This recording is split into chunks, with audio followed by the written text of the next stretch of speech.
আসসালামু আলাইকুম। সবাইকে জানাচ্ছি অ্যাক্সিস মেডিকেল স্কুলের পক্ষ থেকে সুস্বাগতম। আশা করছি সবাই সুস্থ আছেন এবং নিরাপদে আছেন। অ্যাক্সিস মেডিকেল স্কুল বাংলাদেশের একটি বৃহত্তম অনলাইন প্ল্যাটফর্ম শুধুমাত্র মেডিকেল শিক্ষার্থীদের জন্য। করোনার সেই সূচনা লগ্ন থেকেই অ্যাক্সিস মেডিকেল স্কুল বাংলাদেশের স্বনামধন্য শিক্ষক, শিক্ষিকা এবং আমাদের সিনিয়র ভাইয়া আপুদের মাধ্যমে আয়োজন করে যাচ্ছে বিভিন্ন ধরনের লাইভ সেশন ক্লাস। সেই পথযাত্রার সূত্র ধরেই অ্যাক্সিস মেডিকেল স্কুল বায়োকেমিস্ট্রি নিয়ে আয়োজন করেছে বায়োকেমিস্ট্রি 45 মিনিটস রিভিউ ক্লাস। আমি উপস্থাপিকা হিসেবে আছি মিম চৌধুরী, পড়ছি ময়মনসিংহ মেডিকেল কলেজে, সেশন 2018-19। এবং বরাবরের মতোই আমাদের মাঝে গেস্ট হিসেবে উপস্থিত আছেন আমাদের শ্রদ্ধেয় তামিমা তারিন জাহরা আপু। আপু বর্তমানে পড়ছেন ইবনে সিনা মেডিকেল কলেজে, সেশন 2017-18। আপু কিন্তু প্রথম প্রফেশনাল পরীক্ষায় অ্যানাটমি এবং বায়োকেমিস্ট্রিতে একাধারে অনার্স মার্ক পেয়েছেন। দর্শক ইতিমধ্যে আপনারা হয়তোবা জেনে থাকবেন যে আপু আমাদেরকে অ্যানাটমি এবং বায়োকেমিস্ট্রি নিয়ে অনেকগুলো সেশন উপহার দিয়েছেন এবং আমরা অনেক উপকার পেয়েছি আপুর কাছ থেকে। দর্শক, তাই আমি আপুকে ধন্যবাদ জানিয়ে প্রথমে এই সেশনটি শুরু করতে চাই। চলে যাচ্ছি আপুর কাছে। আসসালামু আলাইকুম আপু, কেমন আছেন? ওয়ালাইকুম আসসালাম ওয়া রাহমাতুল্লাহ। আলহামদুলিল্লাহ মিম, আমি ভালো আছি। আশা করছি তুমি অনেক ভালো আছো। জি আপু, আলহামদুলিল্লাহ আপু আমি ভালো আছি। দর্শক, আপনাদের উদ্দেশ্যে কিছু কথা। আপনাদের যদি কোনো মতামত বা জিজ্ঞাসা থেকে থাকে আমাদেরকে কমেন্ট বক্সে জানাতে পারেন এবং আপনারা আপনাদের বন্ধুদেরকে মেনশন দিয়ে দিন যেন আজকের এই গুরুত্বপূর্ণ সেশনটি কেউ না মিস করে যায়। আশা করছি দর্শক আপনারা লাইক, কমেন্ট, শেয়ারের মাধ্যমে আমাদের সাথেই থাকবেন। আমি চলে যাচ্ছি আপুর কাছে। আপু, আজকে তো আপনি আমাদের আহ রেনাল রেনাল আর ইলেকট্রোলাইটস নিয়ে আমাদের সেশনটি নিবেন। আশা করছি আপু অন্য সেশন গুলোর মতো এই সেশনে আমরা অনেক কিছু জানতে পারবো। তাহলে আপু আমরা মূল আলোচনায় চলে যাই। আচ্ছা ঠিক আছে, আমরা তাহলে স্ক্রিন শেয়ার শুরু করে দিই। জি আপু।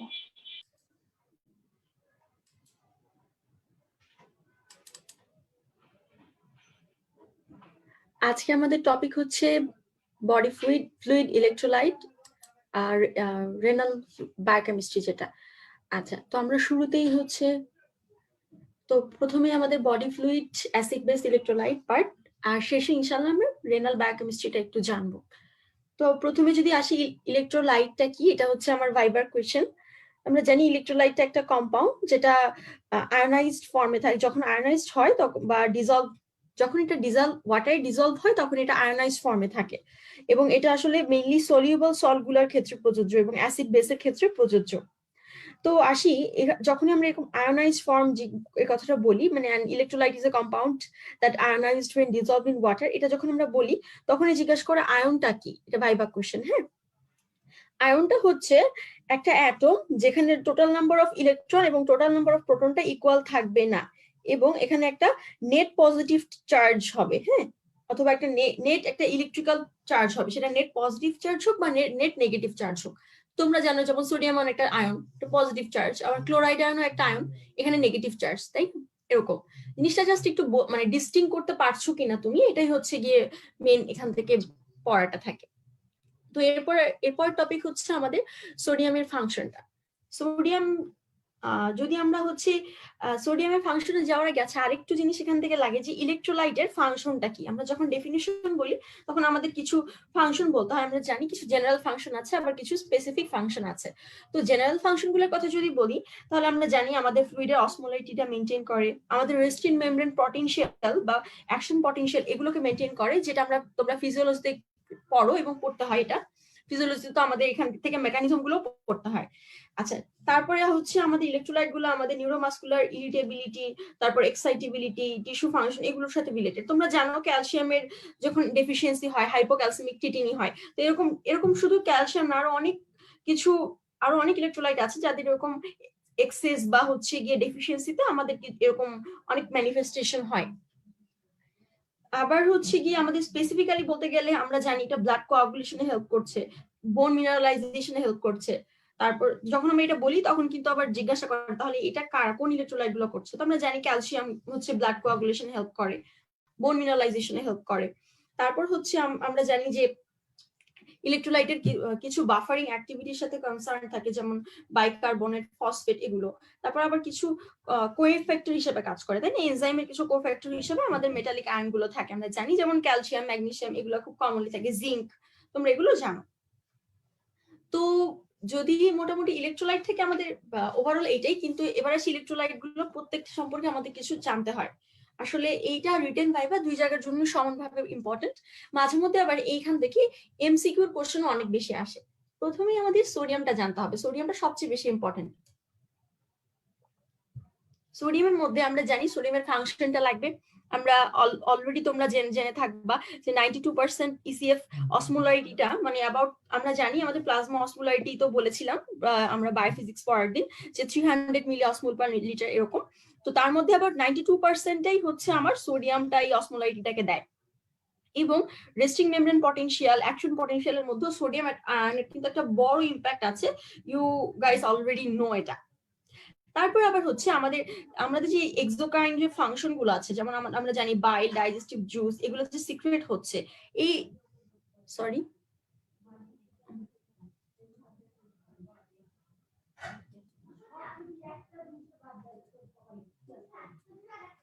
আচ্ছা, তো আমরা যেটা বলছিলাম যে আমাদের এখানে কিছু ফাংশন লাগবে, এই ফাংশন গুলো খুবই ইম্পর্টেন্ট ফাংশন গুলা। তারপর হচ্ছে গিয়ে এর মধ্যে আমরা আমাদের সোডিয়াম এক্সক্রিয়েশনটা আসলে বাইল, ডাইজেস্টিভ জুস এগুলোর সাথে অনেক কনসার্ন থাকে, এবং আমাদের ইন্টারনাল এনভায়রনমেন্টটাকে, বডির ইন্টারনাল এনভায়রনমেন্টটাকে মেনটেন করতে সোডিয়ামে কিন্তু অনেক বড় একটা রোল আছে। তারপর আসে হচ্ছে আমাদের সোডিয়াম হোমিওস্ট্যাসিসটা কি। সোডিয়াম হোমিওস্ট্যাসিসটা আমাদের রিটেন ভাইভা দুই জায়গার জন্য সমানভাবে ইম্পর্টেন্ট। হ্যাঁ, সোডিয়াম হোমিওস্ট্যাসিসের ক্ষেত্রে আমরা জানি আমাদের টোটাল বডি কন্টেন্টের সোডিয়াম হচ্ছে অ্যাবাউট 3500 থেকে 4500 মিলিমোলের মতো, এবং সোডিয়ামের ডিস্ট্রিবিউশনটাও আমরা জানি অ্যাবাউট 95%, 92 থেকে 95% হচ্ছে আমাদের ইসিএফ এ সোডিয়াম থাকে। ইসিএফ বা এক্সট্রাসেলুলার ফ্লুইডে আমাদের সোডিয়ামটা বেশি থাকে এবং আইসিএফ এ মোটামুটি 5% এর মতো থাকে। এবং এটার রেঞ্জটাও আমাদের জানতে হয় যে মিলি ইকুইভ্যালেন্ট পার লিটারে নরমাল রেঞ্জ হচ্ছে 135 থেকে 145। আচ্ছা, আজকে এরকম অটো হয়ে যাচ্ছে কেন বুঝতে পারলাম না, মেবি কোনো একটা প্রবলেম হয়েছে। যাই হোক, তো এই যে সোডিয়ামের কথা বললাম, সোডিয়াম হোমিওস্ট্যাসিসে আমাদের কিছু ব্যালেন্স মেনটেন করার ক্ষেত্রে কিছু হরমোনাল রেগুলেশন থাকে সোডিয়াম ব্যালেন্স মেনটেন করার ক্ষেত্রে, যেমন আমাদের অ্যালডোস্টেরন এখানে একটা ফাংশন প্লে করে। আমরা জানি অ্যালডোস্টেরনটা হচ্ছে যখন বেড়ে যায় তখন আমাদের কিছু সোডিয়াম রিঅ্যাবজর্পশন যেটা হয় আমাদের কিডনির ডিস্টাল কনভলিউটেড টিউবুলে সেটা বেশি হয়। তারপর কালেক্টিং ডাক্ট থেকেও হচ্ছে সোডিয়াম রিঅ্যাবজর্পশনটা বেশি হয় এবং হচ্ছে পটাশিয়াম এক্সচেঞ্জ হয়। সোডিয়াম রিঅ্যাবজর্পশন হওয়ার পরিবর্তে পটাশিয়াম এক্সচেঞ্জ হয়, সোডিয়ামটা ভিতরে রিঅ্যাবজর্ব হয়ে যায় আর পটাশিয়ামটা আমাদের হচ্ছে সিক্রেটেড হয়। তো তারপর আসি হচ্ছে গিয়ে সোডিয়াম হোমিওস্ট্যাসিসটা আসলে যেটা বলছিলাম যে এখানে অ্যালডোস্টেরনটা খুব ইম্পর্টেন্ট, এবং এখানে আরেকটা জিনিস আছে যে অ্যানজিওটেনসিন 2। হ্যাঁ, অ্যানজিওটেনসিন 2টা সোডিয়ামের রিঅ্যাবজর্পশনটা প্রক্সিমাল কনভলিউটেড টিউবুল থেকে বাড়ায়। এরপর আসি সোডিয়ামের যে মানে আমাদের শরীরে যে সিনথেসিস হয় বা সিক্রেশন হয় অ্যালডোস্টেরনের, হ্যাঁ, এই অ্যালডোস্টেরনের সিক্রেশনের সিনথেসিসটা এবং সিক্রেশনটাকে স্টিমুলেট করে আমাদের অ্যানজিওটেনসিন 2। তারপর হচ্ছে আমাদের সিনথেসিস এবং সিক্রেশন অফ অ্যালডোস্টেরন যেটা হচ্ছে আমাদের অ্যাড্রিনাল কর্টেক্স থেকে হচ্ছে, এটাও কিন্তু আমাদের অ্যানজিওটেনসিন 2 এর কল্যাণেই হচ্ছে। তো অ্যানজিওটেনসিন 2টাও কিন্তু আমাদের ইম্পর্টেন্ট একটা মেকানিজম দিচ্ছে এখানে। তো তারপর যেটা লাগবে সেটা হচ্ছে আমাদের সোডিয়ামের আরেকটা হরমোন ছিল এখানে হোমিওস্ট্যাসিসের রেগুলেশন হেল্প করছে, সেটা হচ্ছে আমরা জানি অ্যাকচুয়াল নাট্রিউরেটিক পেপটাইড। অ্যাকচুয়াল নাট্রিউরেটিক পেপটাইড এটা হেল্প করে সোডিয়াম নাট্রিউরেসিসে। মানে হচ্ছে আমাদের যখন এটা আসলে অ্যাকচুয়াল নাট্রিউরেটিক পেপটাইডটা কোথা থেকে সিক্রেট হয় এটা একটা ভাইবা কোশ্চেন। আমরা জানি এটা রাইট অ্যাট্রিয়াল ওয়াল থেকে রিলিজ হয় in response to the secretin, মানে সিক্রেটিন এবং হচ্ছে গিয়ে কালেক্টিং ডাক্টে আমাদের যখন বাইকার্বনেট সিক্রেটিনটা আসলে তখনই স্টিমুলেটেড হবে যখন আমাদের বাইকার্বনেট রিচ ফুড আমরা জানি, তখনই আমাদের সিক্রেটিনটা রিলিজ হবে এবং সিক্রেটিনের রেসপন্সে আমাদের কিন্তু আলটিমেটলি সোডিয়াম, মানে এই যে রাইট অ্যাট্রিয়াল ওয়াল থেকে আমাদের সোডিয়াম নাট্রিউরেসিস করে যে হরমোনটা অ্যাট্রিয়াল নাট্রিউরেটিক পেপটাইড, এটা হচ্ছে সিক্রেটেড হবে এবং এটা আমাদের সোডিয়াম এক্সক্রিয়েশনে হেল্প করে এবং এই সোডিয়াম এক্সক্রিয়েশনটাকে আমরা বলি সোডিয়াম নাট্রিউরেসিস। এবং সোডিয়াম এক্সক্রিয়েশন বেশি বেশি হলে আমাদের কি হবে, ব্লাড প্রেশারটা কমে যাবে, তাই না? আমরা জানি সোডিয়ামের সাথে সাথে আমাদের অলওয়েজ ওয়াটার থাকে, সো সোডিয়ামের সাথে যেহেতু ওয়াটার থাকে তার মানে কিন্তু আমাদের সোডিয়াম নাট্রিউরেসিসে অনেক হেল্প করবে। এবং তাই না যে আমাদের আচ্ছা আমি একটু এনশো করি কারণ এখানে একটু সমস্যা হচ্ছে। আচ্ছা, তো সোডিয়াম নাইট্রিউরেসিস এর এই এই তিনটা যে হরমোনের কথা বললাম এটা কিন্তু খুবই ইম্পর্টেন্ট, এটা ভাইবার জন্য লাগে। যেমন অ্যালডোস্টেরনটা আমাদের সোডিয়াম রিঅ্যাবজর্পশন করে ডিস্টাল কনভলিউটিভ টিউব আর কালেক্টিং ডাক্টে ইন এক্সচেঞ্জ অফ পটাশিয়াম। তারপর লাগে হচ্ছে অ্যানজিওটেনসিন 2টা, এবং অ্যানজিওটেনসিন 2টা হচ্ছে সোডিয়াম রিঅ্যাবজর্পশন করে প্রক্সিমাল কনভলিউটিভ টিউবুল থেকে, এবং এটা অ্যালডোস্টেরন অ্যানজিওটেনসিন 2টা হচ্ছে আমাদের অ্যালডোস্টেরন সিনথেসিস করে আমরা জানি, এবং সিক্রেশন করে, যেটা আমার সোডিয়াম রেগুলেশনে অনেক বড় ইম্প্যাক্ট ফেলে। আরেকটা হচ্ছে অ্যাট্রিয়াল নাইট্রিউরেটিক পেপটাইড, যেটা রাইট অ্যাট্রিয়াল ওয়াল থেকে সিনথেসিস হচ্ছে এবং এটা সোডিয়াম এক্সক্রিশনে আমার আলটিমেটলি হেল্প করছে। এরপর আসি আমাদের সোডিয়াম রেগুলেশন। এটা খুবই খুবই খুবই একটা 5 star important question, specially for written part. আমাদের রিটেন পার্টের জন্য এটা খুবই ইম্পর্টেন্ট একটা কোয়েশ্চেন। যেমন আমরা জানি সোডিয়াম ক্লোরাইড ইনটেকটা যখন বেড়ে যায় তখন আমরা জানি সোডিয়ামের সবচেয়ে বেস্ট ফ্রেন্ড হচ্ছে ওয়াটার, এটা একটু মনে রাখবা।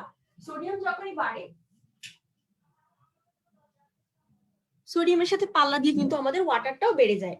তো সোডিয়াম ইনটেক বাড়লে আমাদের আলটিমেটলি আমাদের হাইপার ভলিউমিয়া হবে, তখন কিন্তু আমাদের তিনটা অ্যাক্টিভিটি হবে, যেমন রেনিন অ্যানজিওটেনসিন অ্যালডোস্টেরন যে সিনথেসিস সিস্টেমটা ছিল সেটা ইনহিবিট হবে, এবং যখনই আমার হাইপার ভলিউমিয়া হলো তখন রেনিন অ্যানজিওটেনসিন সিস্টেমটা ইনহিবিট হলে রেনিনটা কমে যাচ্ছে, অ্যানজিওটেনসিন রেনিন কমলে আমরা জানি অ্যানজিওটেনসিন 2টাও কমে যাচ্ছে, তারপর অ্যালডোস্টেরনটা, আর এই অ্যানজিওটেনসিন 2টা যখন কম থাকে তাহলে ও কম কম অ্যালডোস্টেরন সিনথেসিস করতে পারছে। আবার দেখি আবার আসি হচ্ছে যখন আমাদের এই হাইপার ভলিউমিয়া হয় তখন এই অ্যাট্রিয়াল নাইট্রিউরেটিক পেপটাইড সিক্রেশনটা কিন্তু অনেক বেশি বেড়ে যায়। এই অ্যাট্রিয়াল নাইট্রিউরেটিক পেপটাইডটাও কিন্তু ডিরেক্টলি আমার সোডিয়ামে, আমরা একটু আগে বলেছি যে সোডিয়াম নাইট্রিউরেসিস করে, সোডিয়াম এবং ওয়াটার, সোডিয়ামের সাথে সাথে ওয়াটারকে এক্সক্রিয়েট করে, সোডিয়াম এবং ওয়াটারকে এক্সক্রিয়েট করে। আবার এই অ্যালডোস্টেরনটাও আমরা জানি সোডিয়াম অ্যালডোস্টেরনটা যখন কমে যাচ্ছে, তাই না, এই রেনিন অ্যানজিওটেনসিন সিস্টেমটা ইনহিবিট করার জন্য আমরা জানি সিস্টেমটাকে বলে রেনিন অ্যানজিওটেনসিন অ্যালডোস্টেরন সিস্টেম।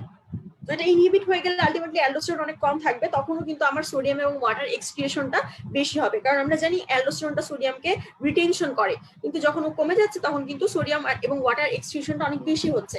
আবার যখন আবার হচ্ছে হাইপার ভলিউমিয়া হলে আরেকটা কন্ডিশন যেটা হয় সেটা হচ্ছে আমার এডিএস সিক্রেশনটা কমে যাচ্ছে। আমরা জানি এডিএস সিক্রেশন বা এটার একটা নাম হচ্ছে ভেসোপ্রেসিন সিক্রেশন, সেটা কিন্তু আলটিমেটলি আমার এই এডিএস যে সিক্রেশনটা ছিল সেটা কিন্তু আলটিমেটলি আমার সব ক্ষেত্রে হচ্ছে বাড়ছে না। তো এই এডিএস এর একটা নাম ভেসোপ্রেসিন, অলরেডি তোমাদের বলছি।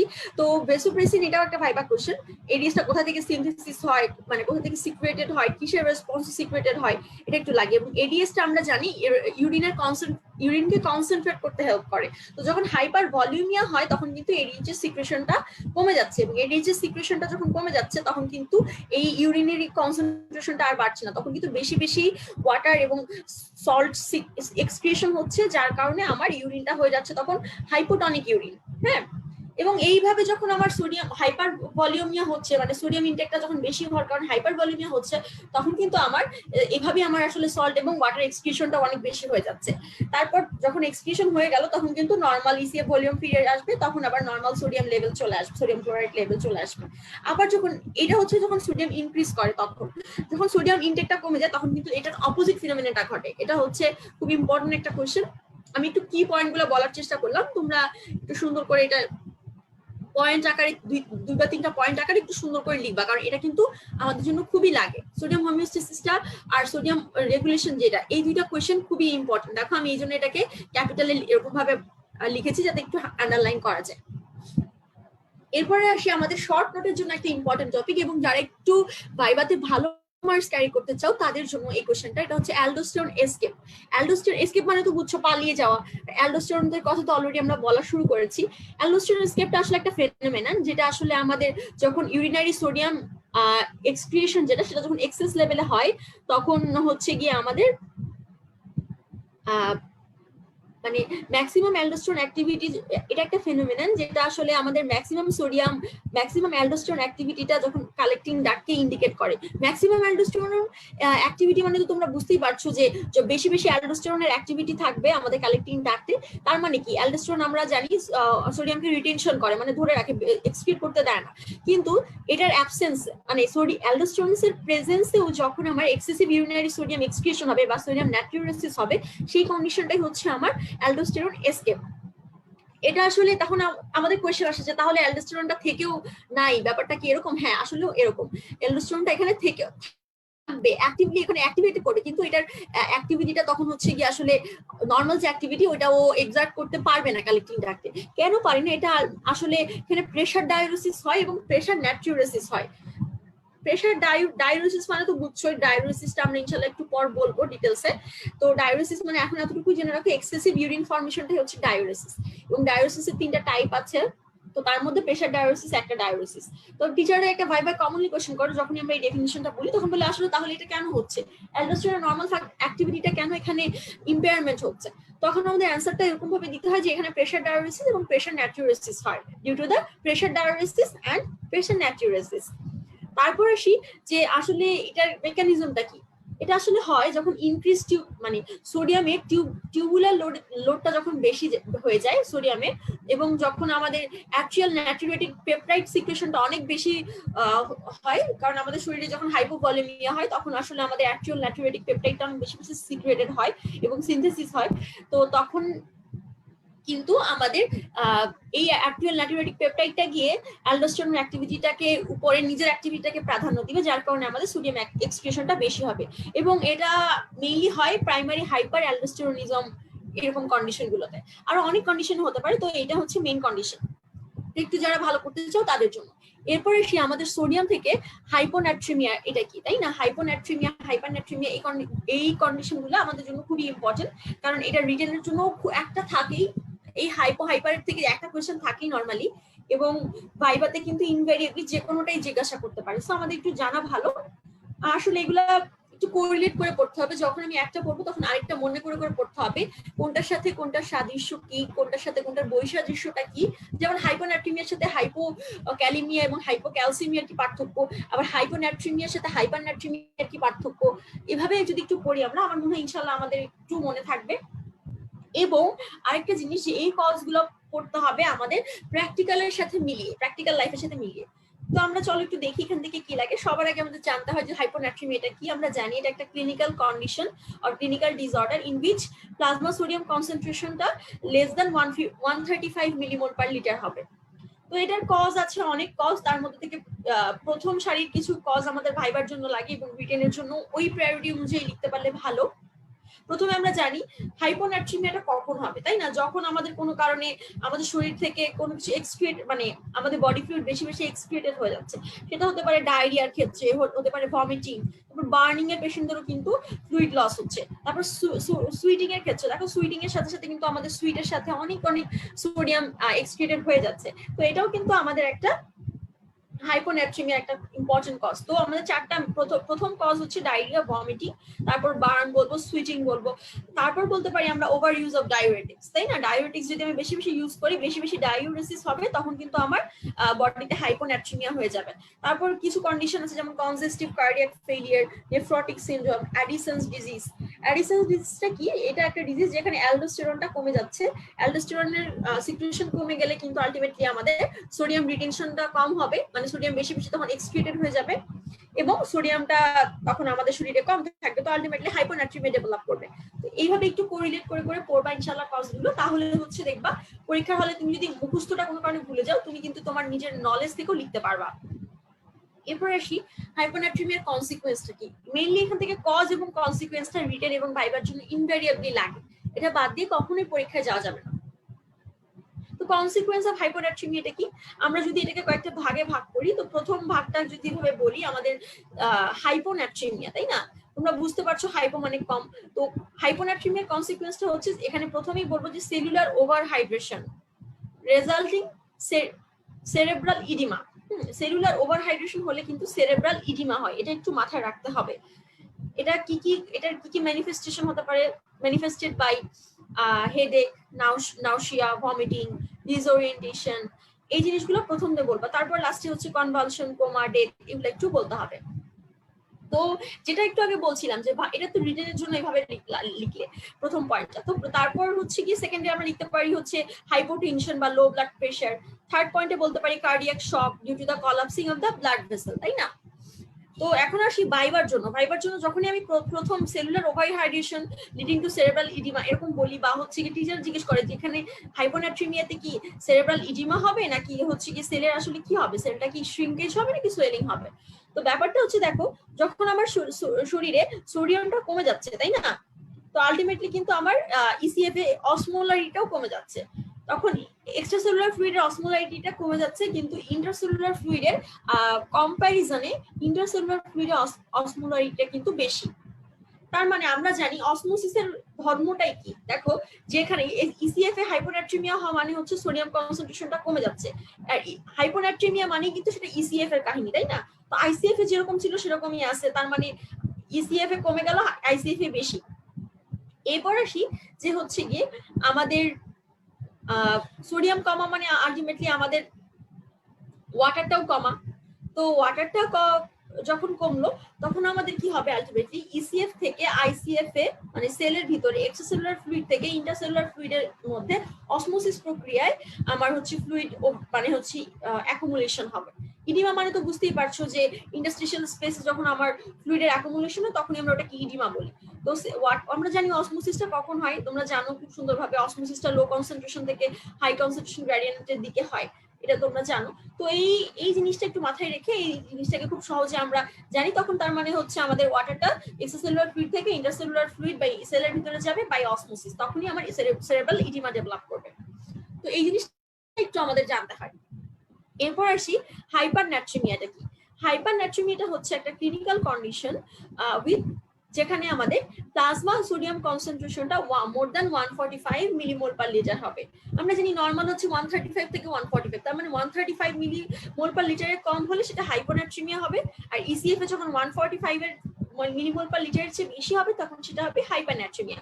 এরপরে সে হাইপারন্যাট্রিমিয়ারও কজ লাগে, এখানে আসলে মেইনলি আমাদের হাইপারন্যাট্রিমিয়ার কজ যদি বলতে যাই তাহলে কিছু ডিজিজ ম্যানিফেস্টেশনের কথা বলতে হয়, তারপর কিছু আর্টোজেনিক কজ থাকতে পারে। তো ডিজিজ ম্যানিফেস্টেশন যেমন কোন সিনড্রোমে কিন্তু আমরা একটু আগে বলেছিলাম অ্যাডিসন্স ডিজিজ, যেটা অ্যাডিসন্স ডিজিজে অ্যালডোস্টেরনটা কম সিনথেসিস হচ্ছে, যার কারণে সোডিয়াম রিটেনশনটা কম হচ্ছে, তাই আমার হাইপোনাট্রিমিয়া হচ্ছে।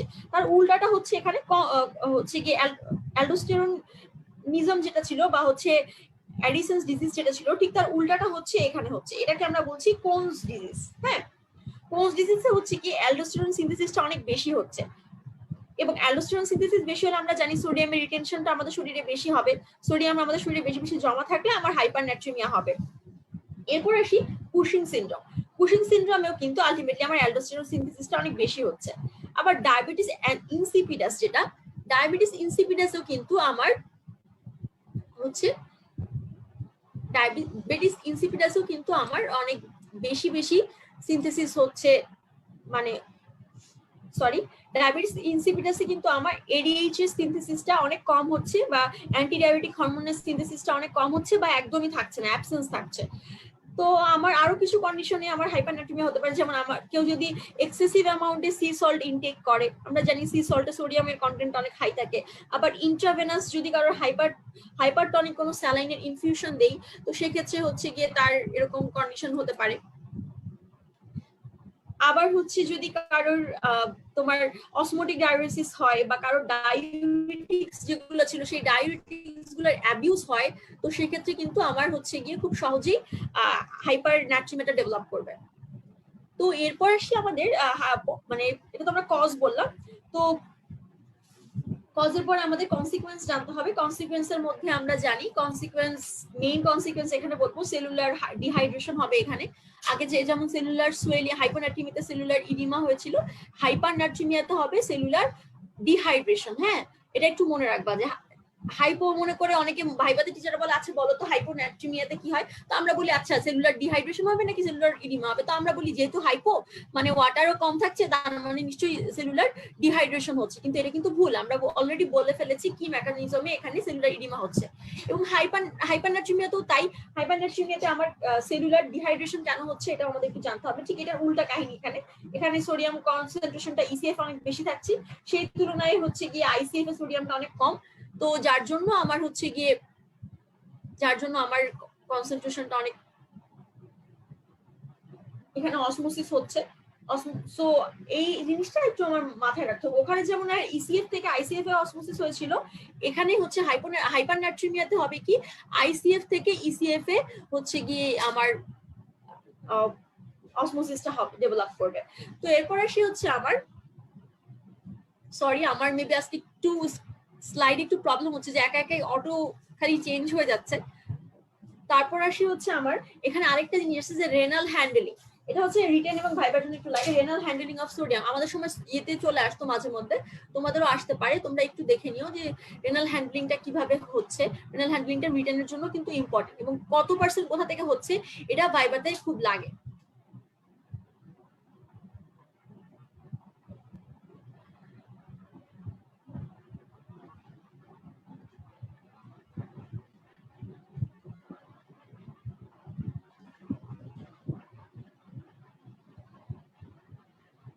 তো এরপর আমাদের যেটা সেটা ছিল সেটা হচ্ছে আমাদের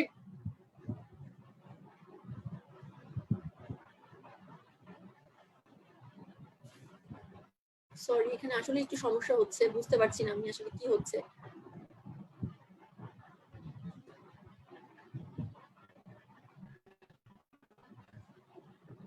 আচ্ছা, তো আমাদের তারপর যেটা সেটা হচ্ছে আমাদের এখানে পটাশিয়াম থেকে বেশ কয়েকটা টপিক খুবই ইম্পর্টেন্ট আমরা জানি। আমাদের পটাশিয়াম থেকে আমাদের প্রথমেই লাগবে আমাদের পটাশিয়ামের নর্মাল ফাংশনটা কি, তারপর লাগবে হচ্ছে আমার পটাশিয়ামটার প্রথম যদি ফাংশনের কথা বলি। আচ্ছা তোমরা একটু প্লিজ ইগনোর করো স্লাইডের, এটা আসলে একটু সমস্যা হয়ে গেছে টেকনিক্যালি, আমি সরি।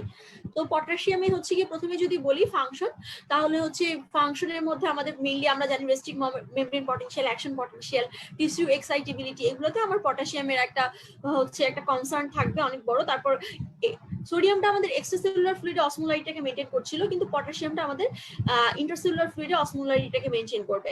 এরপর আসি হচ্ছে আমার ইন্টারনাল এনভায়রনমেন্টটাকে হচ্ছে গিয়ে আমার পটাশিয়ামটা মেইনলি মেইনটেইন করবে। তারপর লাগবে হচ্ছে এখান থেকে আমার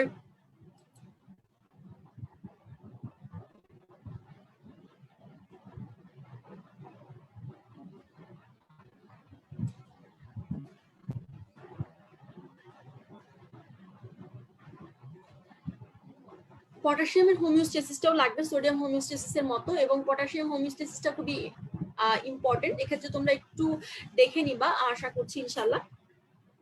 পটাশিয়াম হোমিওস্টেসিসের মধ্যে টোটাল বডি কন্টেন্ট কতটুকু, ডিস্ট্রিবিউশন ইসিএফ এ মাত্র 2% থাকে, আইসিএফ এ 98% থাকে, নরমাল ভ্যালুটা আমরা জানবো 3.5 থেকে 5 মিলিমোল পার লিটার।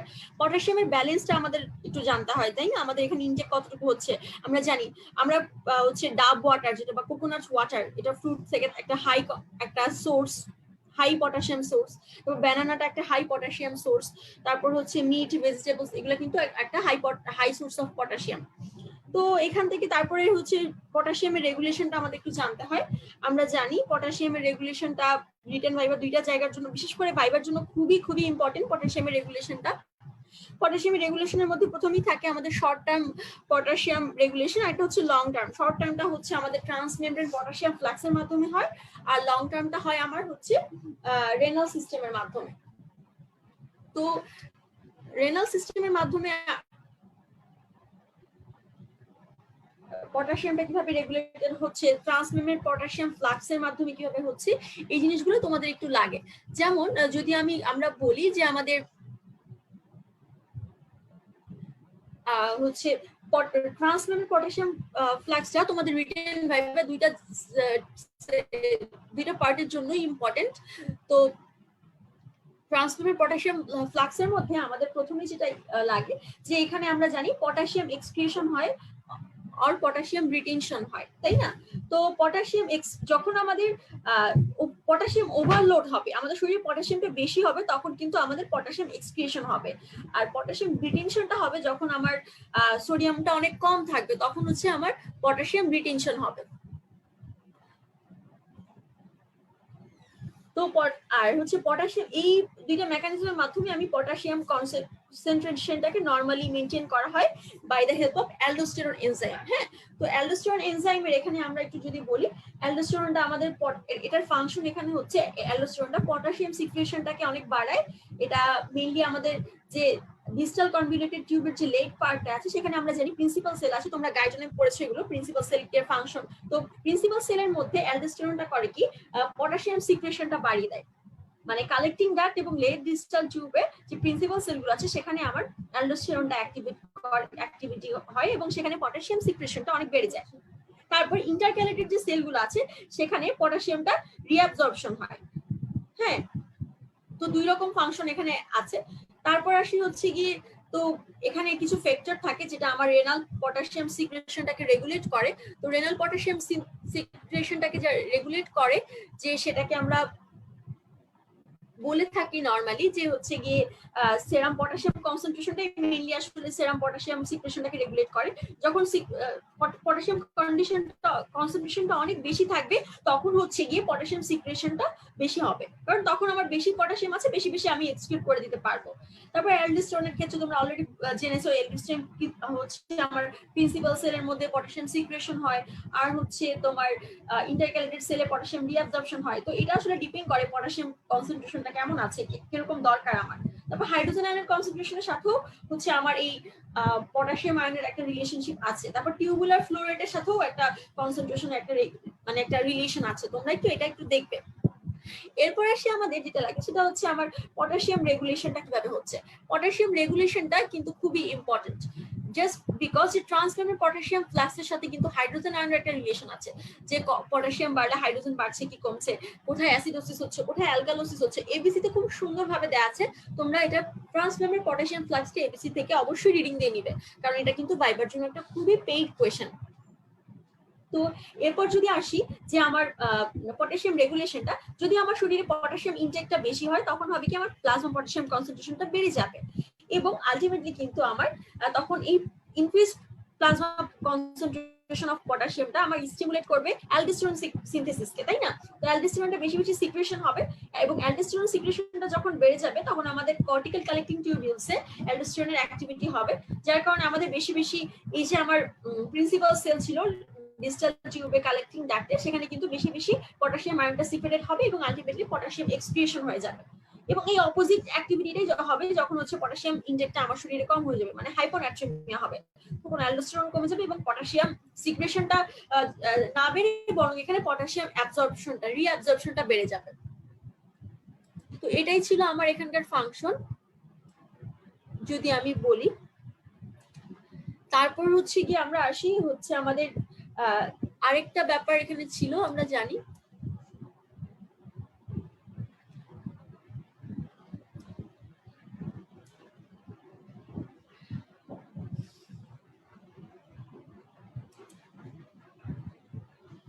তো আমার হচ্ছে গিয়ে যেটা তারপরই লাগবে যে আমরা জানি যে হাইপোনাট্রিমিয়ার সাথে হাইপোক্যালিমিয়ার একটা রিলেশনশিপ থাকে, তোমরা জানো সেই রিলেশনশিপটা আমাদের ভাইবার জন্য লাগে। এবং হাইপোনাট্রিমিয়া এবং হাইপোক্যালিমিয়া দুইটারই একটা কিছু কমন ইভেন্ট আছে যেটা দুইটাকে একসাথে ট্রিগার করে, যেটা হচ্ছে ভাইবার কোয়েশ্চেন ডায়রিয়া, ভমিটিং। এই কন্ডিশনগুলো হচ্ছে আমার হাইপোনাট্রিমিয়া হাইপারক্যালিমিয়া দুইটাকে একসঙ্গে ট্রিগার করবে। তো এরপর আসে হচ্ছে আমাদের যেটা লাগে সেটা হচ্ছে আমার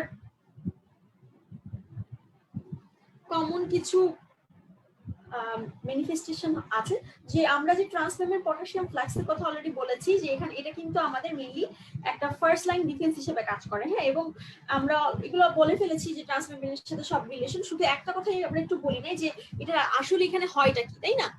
যখন আমাদের পটাশিয়াম ওভারলোড হবে তখন কিন্তু পটাশিয়ামটা ইমিডিয়েটলি পটাশিয়ামটা আমাদের সেলের ভিতরে ঢুকে যাবে, কারণ আমাদের পটাশিয়াম এক্সট্রাসেলুলার ফ্লুইড অনেক বেশি হয়ে গেছে, তখন আমার পটাশিয়ামটা সেলের ভিতরে ঢুকে যাবে, মানে ইনফ্লাক্স অফ পটাশিয়াম হবে, এবং হচ্ছে সেই সাথে ইফ্লাক্স অফ হচ্ছে হাইড্রোজেন আয়ন হবে, তাই না? তো এটার মাধ্যমে কিন্তু আলটিমেটলি আমার হচ্ছে এই যে একটা ইনফ্লাক্স হলো, আমার পটাশিয়ামটা ইনফ্লাক্স হয়ে গেল এবং সেই সাথে সেলের ভিতর থেকে হাইড্রোজেন আয়নটা বের হয়ে আসলো। তো এইটাই কিন্তু আমার আলটিমেটলি একটা প্রোটেক্টিভ মেকানিজম। তো তাহলে হচ্ছেটা কি দেখো, যখন আমার শরীরে পটাশিয়াম ডেফিসিট হচ্ছে, হ্যাঁ, তখন কিন্তু আমার এই সেলের ভিতরে যে পটাশিয়াম গুলো ছিল তখন কিন্তু বের হয়ে আসছে এবং সেই সাথে বাইরে যে হাইড্রোজেন আয়ন ছিল সেটা ঢুকে যাচ্ছে। তো আলটিমেটলি যখন আমার পটাশিয়াম ওভারলোড হচ্ছে তখন কিন্তু আমার অ্যাসিডোসিস ডেভেলপ করছে, আবার যখন পটাশিয়াম ডেফিসিয়েন্সি থাকছে তখন কিন্তু আমার অ্যালকালোসিস ডেভেলপ করছে। আচ্ছা, তারপর আমাদের যেটা লাগে সেটা হচ্ছে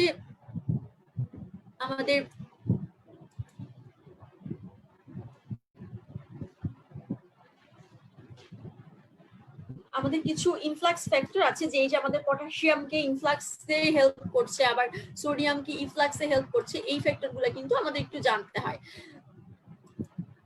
তো আমরা যদি জানি যে এখানে কি কি ফ্যাক্টর থাকে, এটা ভাইবার একটা কোশ্চেন এবং এমসিকিউ তে কমনলি আস্ক করে যে ইনসুলিনটা আমার পটাশিয়াম ইনফ্লাক্সটাকে ফেভার করে, তারপর অ্যালডোস্টেরনটা পটাশিয়াম ইনফ্লাক্সকে বাড়াচ্ছে, তারপর অ্যালকালোসিস হলে, যদি কারো অ্যালকালোসিস হয় তখন কিন্তু আমার সোডিয়ামটা হচ্ছে সরি হাইড্রোজেন আয়নটা হচ্ছে বের হয়ে এসে অ্যালকালোসিসটাকে কারেক্ট করবে এবং হচ্ছে গিয়ে সেই সাথে সাথে কিন্তু হাইড্রোজেন যখন আমার ইনফ্লাক্স হবে তখন কিন্তু পটাশিয়ামের ইনফ্লাক্স হবে। তোমরা এই জিনিসগুলো একটু জেনে রাখবা। তারপর আবার যখন আমার কিছু ড্রাগ আছে যেটাকে আমরা বলি কিছু বিটা অ্যাগনিস্ট আছে যেমন এপিনেফ্রিন, আবার কিছু আলফা ব্লগার আছে, হ্যাঁ, যেগুলো হচ্ছে পটাশিয়াম এক্সেস যখন হয়ে যায় তখন অ্যাক্টিভেট হয়ে যায় এবং পটাশিয়াম ইনফ্লাক্সে হেল্প করে।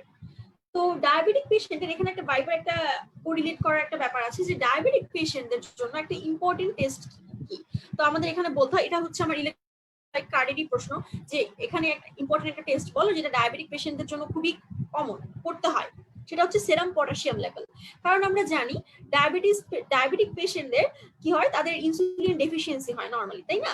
ইনসুলিন ডেফিসিয়েন্সি হলে আমাদের কি হবে, যে এই ডেফিসিয়েন্সির কারণে আমাদের পটাশিয়াম ইনফ্লাক্স হবে, তার মানে আমাদের হাইপোক্যালিমিয়া ডেভেলপ করবে। এবং আমরা কিন্তু গতদিন বলেছিলাম হাইপোক্যালিমিয়া কিন্তু আমাদের একটা সাইলেন্ট কিলার, এবং এই যে ইনসুলিন ডেফিসিয়েন্সি হচ্ছে এটা সাইলেন্ট কিলার, হ্যাঁ। আর যদি কেউ ডায়াবেটিক পেশেন্ট কি করবে, আমার তার ইনসুলিন কম, তাই না, তার জন্য কি হবে, সে ইনসুলিন ইনজেক্ট করবে, যদি সে ইনসুলিন নিয়ে থাকে তাহলে কি হবে, তার কিন্তু আলটিমেটলি এই ইনসুলিনের কারণেই তার কিন্তু হাইপোক্যালিমিয়া ডেভেলপ করছে এবং এটার কারণে তার হার্ট অ্যাটাক হচ্ছে, হার্ট ডিজিজ হচ্ছে।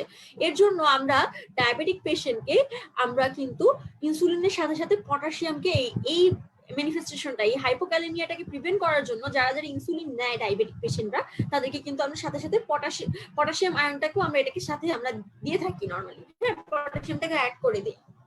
তো এটা একটা ভাইবা কোয়েশ্চেন ছিল।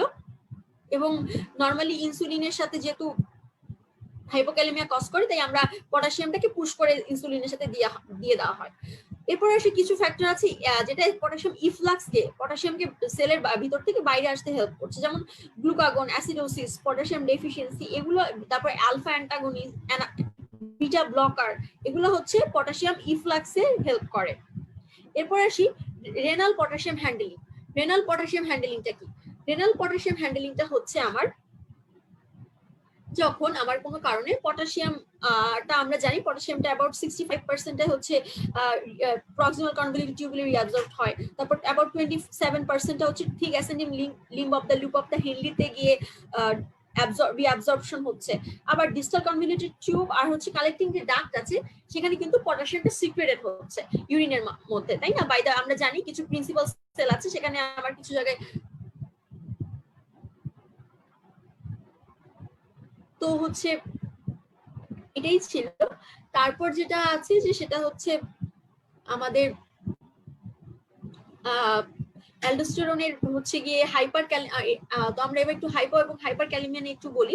প্রথমে যদি আমরা বলি যে হাইপার ক্যালিমিয়া নিয়ে, হাইপার ক্যালিমিয়া তোমরা বুঝতেই পারছো নর্মাল লেভেল যেহেতু 3.5 থেকে 5, তো হাইপার ক্যালিমিয়াটা তখনই হবে যখন মোর দেন 5 মিলিমোল পার লিটার আমার প্লাজমা পটাশিয়াম কনসেন্ট্রেশনটা হয়ে যাবে, তখনই আমরা হাইপার ক্যালিমিয়া বলবো।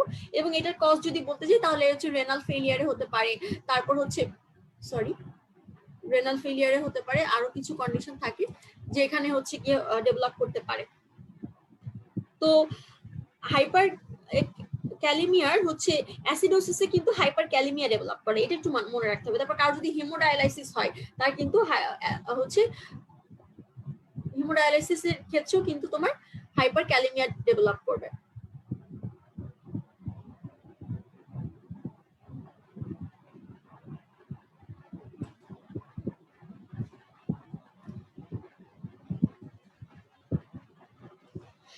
আচ্ছা, তারপর আসি আমাদের হাইপারক্যালেমিয়ার ক্ষেত্রে আচ্ছা কিছু সাইন সিমটম থাকে বা কিছু কনসিকুয়েন্স থাকে, এই কনসিকুয়েন্সটা আমাদের একটু লাগবে।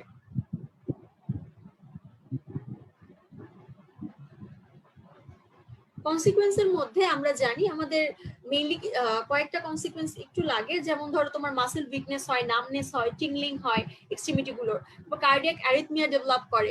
এইসব কন্ডিশনে কিন্তু আলটিমেটলি আমার এই কন্ডিশন গুলোতে আলটিমেটলি কিন্তু হচ্ছে গিয়ে আমার হাইপারক্যালেমিয়ার একটা সাইন সিম্পটম থাকে। তারপরে এখানে সবচেয়ে ইম্পর্টেন্ট যে কন্ডিশন গুলা সেটা হচ্ছে, আমি একটু স্কিপ করে গেছি সরি, যে প্রথমেই আমাদের যে ইম্পর্টেন্ট যে কন্ডিশন সেই কন্ডিশনের মধ্যেই হচ্ছে আমার পড়বে কি কার্ডিয়াক অ্যারিথমিয়া এবং কার্ডিয়াক অ্যারেস্ট। হ্যাঁ, কার্ডিয়াক অ্যারিথমিয়া এবং কার্ডিয়াক অ্যারেস্ট এটা হচ্ছে সবার আগে বলতে পারলে ভালো। তারপর তোমরা মাসেল উইকনেস, নামনেস, তারপর টিংলিং, এগুলো অফ এক্সট্রিমিটি এগুলো বলা, তারপর মেন্টাল কনফিউশন, তারপর আরো কিছু কার্ডিয়াক ম্যানিফেস্টেশন আছে, যেমন আমাদের এখানে ব্র্যাডিকার্ডিয়া মানে পালস রেটটা অনেক কম, হার্ট রেটটা অনেক কমে যাচ্ছে।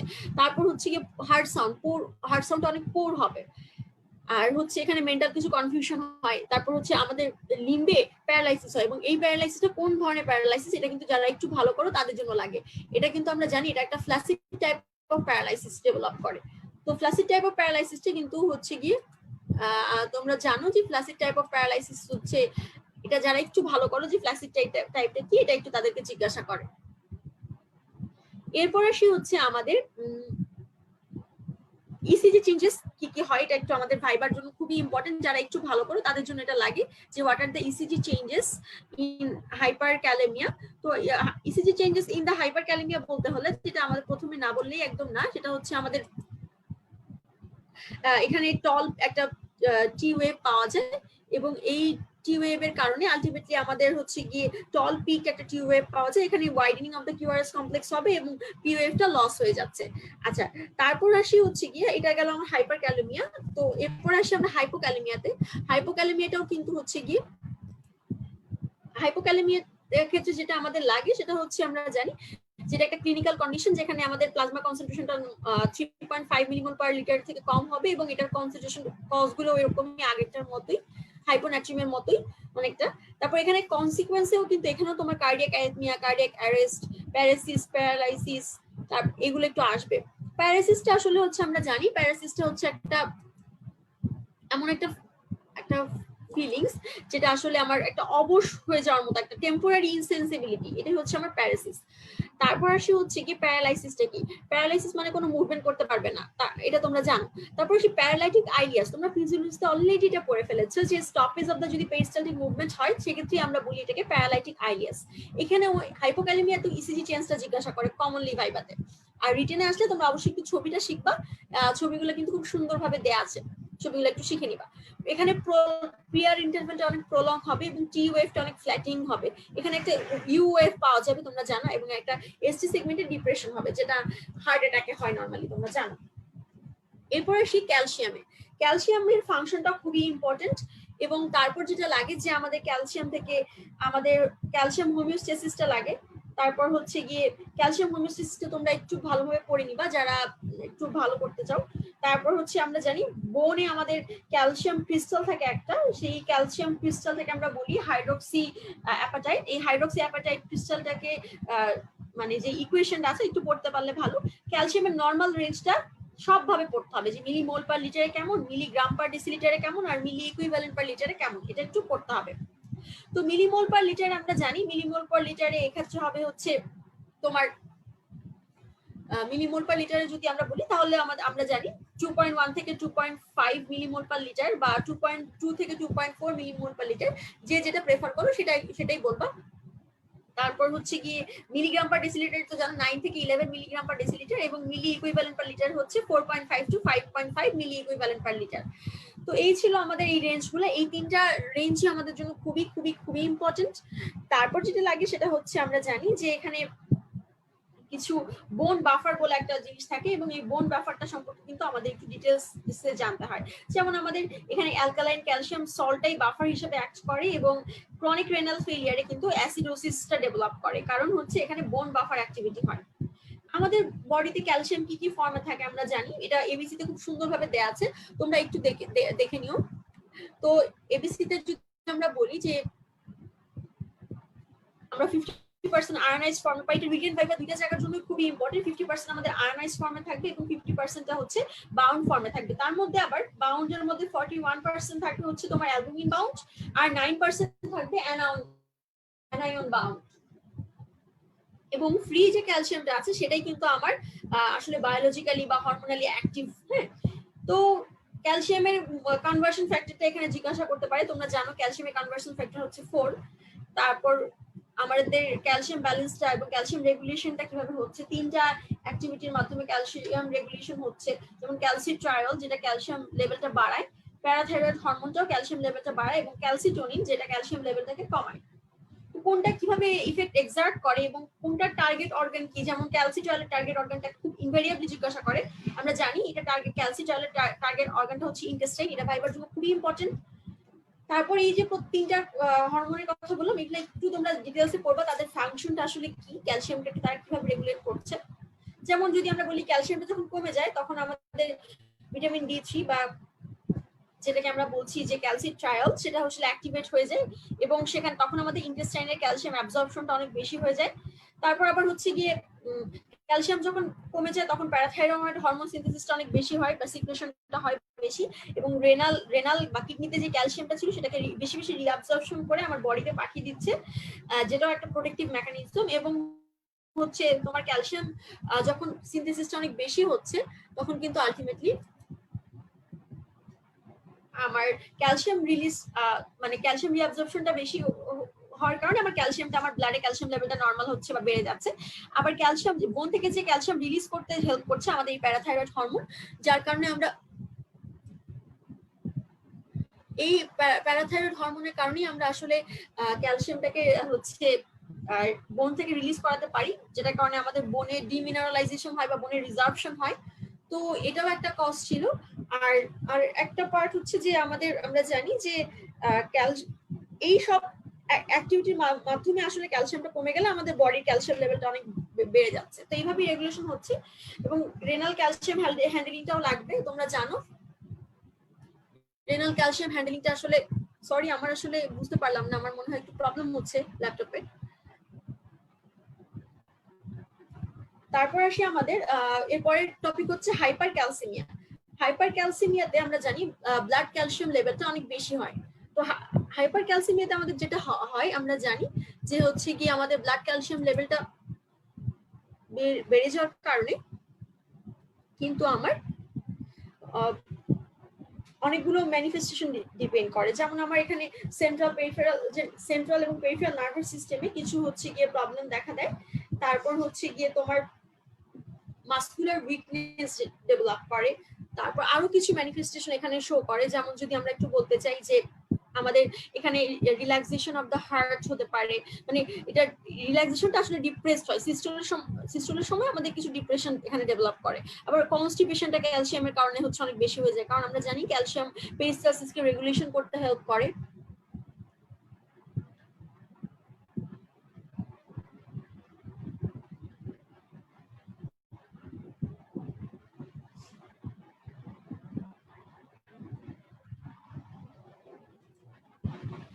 তো হচ্ছে যদি আমরা আসলে আমার আজকে যে কি হচ্ছে আমি বুঝতে পারছি না, স্লাইড এতবার শেয়ার দিচ্ছি কিন্তু কোনোভাবেই,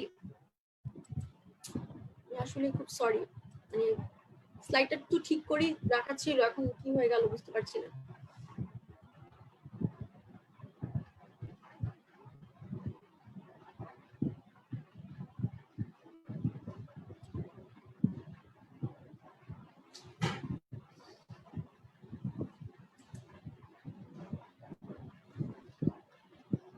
তারপর আসি হচ্ছে আমাদের হাইপার ক্যালসিমিয়ার কারণে আমাদের হচ্ছে গিয়ে আরো কিছু ম্যানিফেস্টেশন আছে। তোমরা হাইপোক্যালসিমিয়ার কথা তো আমরা হাইপার ক্যালসিমিয়ার কথা তো আমরা বলে ফেলছি যে এখানে যদি blood concentration more than 2.6 millimole per litre হয় সেক্ষেত্রে হবে। তারপর এটা কিছু কজও আমাদের লাগে রিটেনের জন্য, যে এখানে হাইপার প্যারাথাইরয়েডিজমে হাইপার ক্যালসিমিয়া হয়, ভিটামিন ডি ইনটক্সিকেশন, তারপর কিছু ম্যালিগনেন্সিতে হয়, তারপর হচ্ছে গিয়ে টিউবারকুলোসিসে হয়।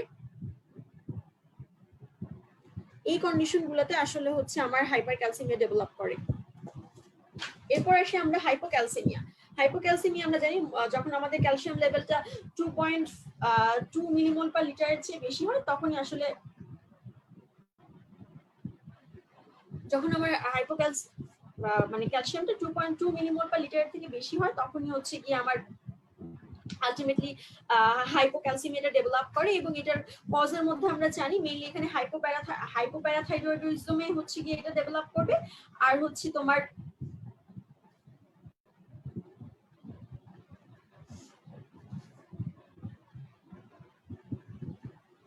আচ্ছা 1 মিনিট একটু আমি একটু দেখি আসলে এই টেকনিক্যাল ইস্যুটাকে ঠিক করা যায় কিনা।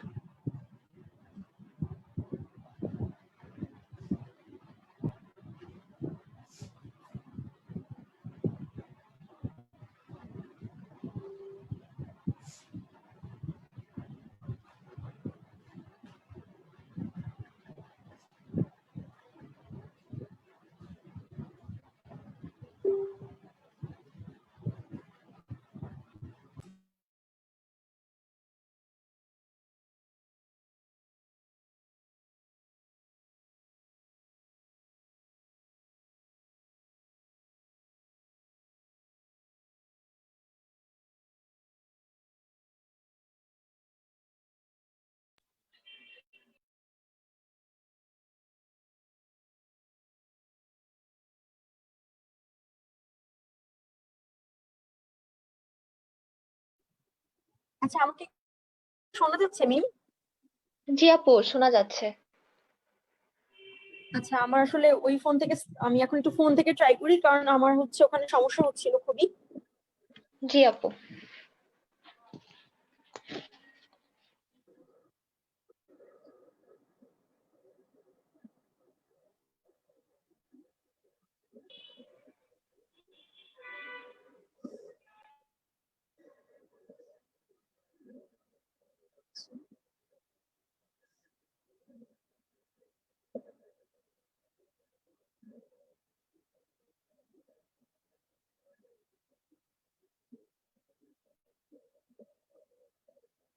তো আসি তাহলে। আচ্ছা, আমাদের এটা এই স্লাইডটা হয়ে গিয়েছিল, এটা হয়েছে।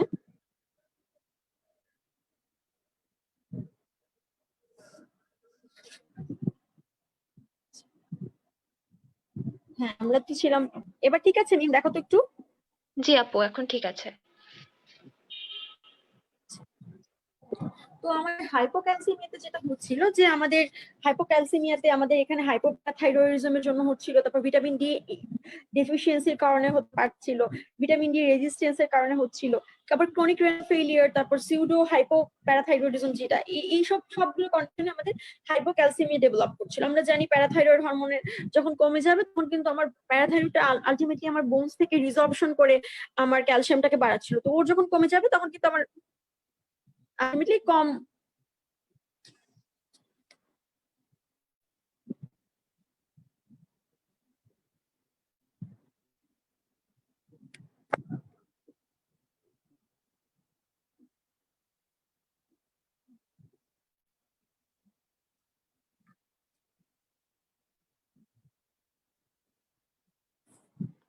তো এটাই ছিল কন্ডিশন। তারপর আসি হচ্ছে গিয়ে আমাদের এখানে কিছু ইফেক্ট হবে, যেমন এখানে সেন্ট্রাল নার্ভাস সিস্টেমটা এক্সাইটেবিলিটিটা বেড়ে যাবে এবং এখানে হাইপোক্যালসিমিক টিটিনি হবে। আমি গতদিন বলেছিলাম যে ক্যালসিয়ামের কনসেন্ট্রেশনটা যখন 6 মিলিগ্রাম পার ডেসিলিটারের চেয়ে কম হয় তখন কিন্তু আমাদের টিটিনি ডেভেলপ করে। এবং এখানে দুইটা সাইন থাকে, আমরা জানি ট্রাউসোভ সাইন্স এবং বোস্টেক সাইন্স। টিটিনিটা তোমাদের জন্য খুবই ইম্পর্টেন্ট, তোমরা এখান থেকে রিটেন ভাইবা দুইটা জায়গায় এমসিকিউ সবখানেই পাবা। তো এটা খুবই একটা ইম্পর্টেন্ট ম্যানিফেস্টেশন অফ হাইপোক্যালসেমিয়া, তোমরা জানো।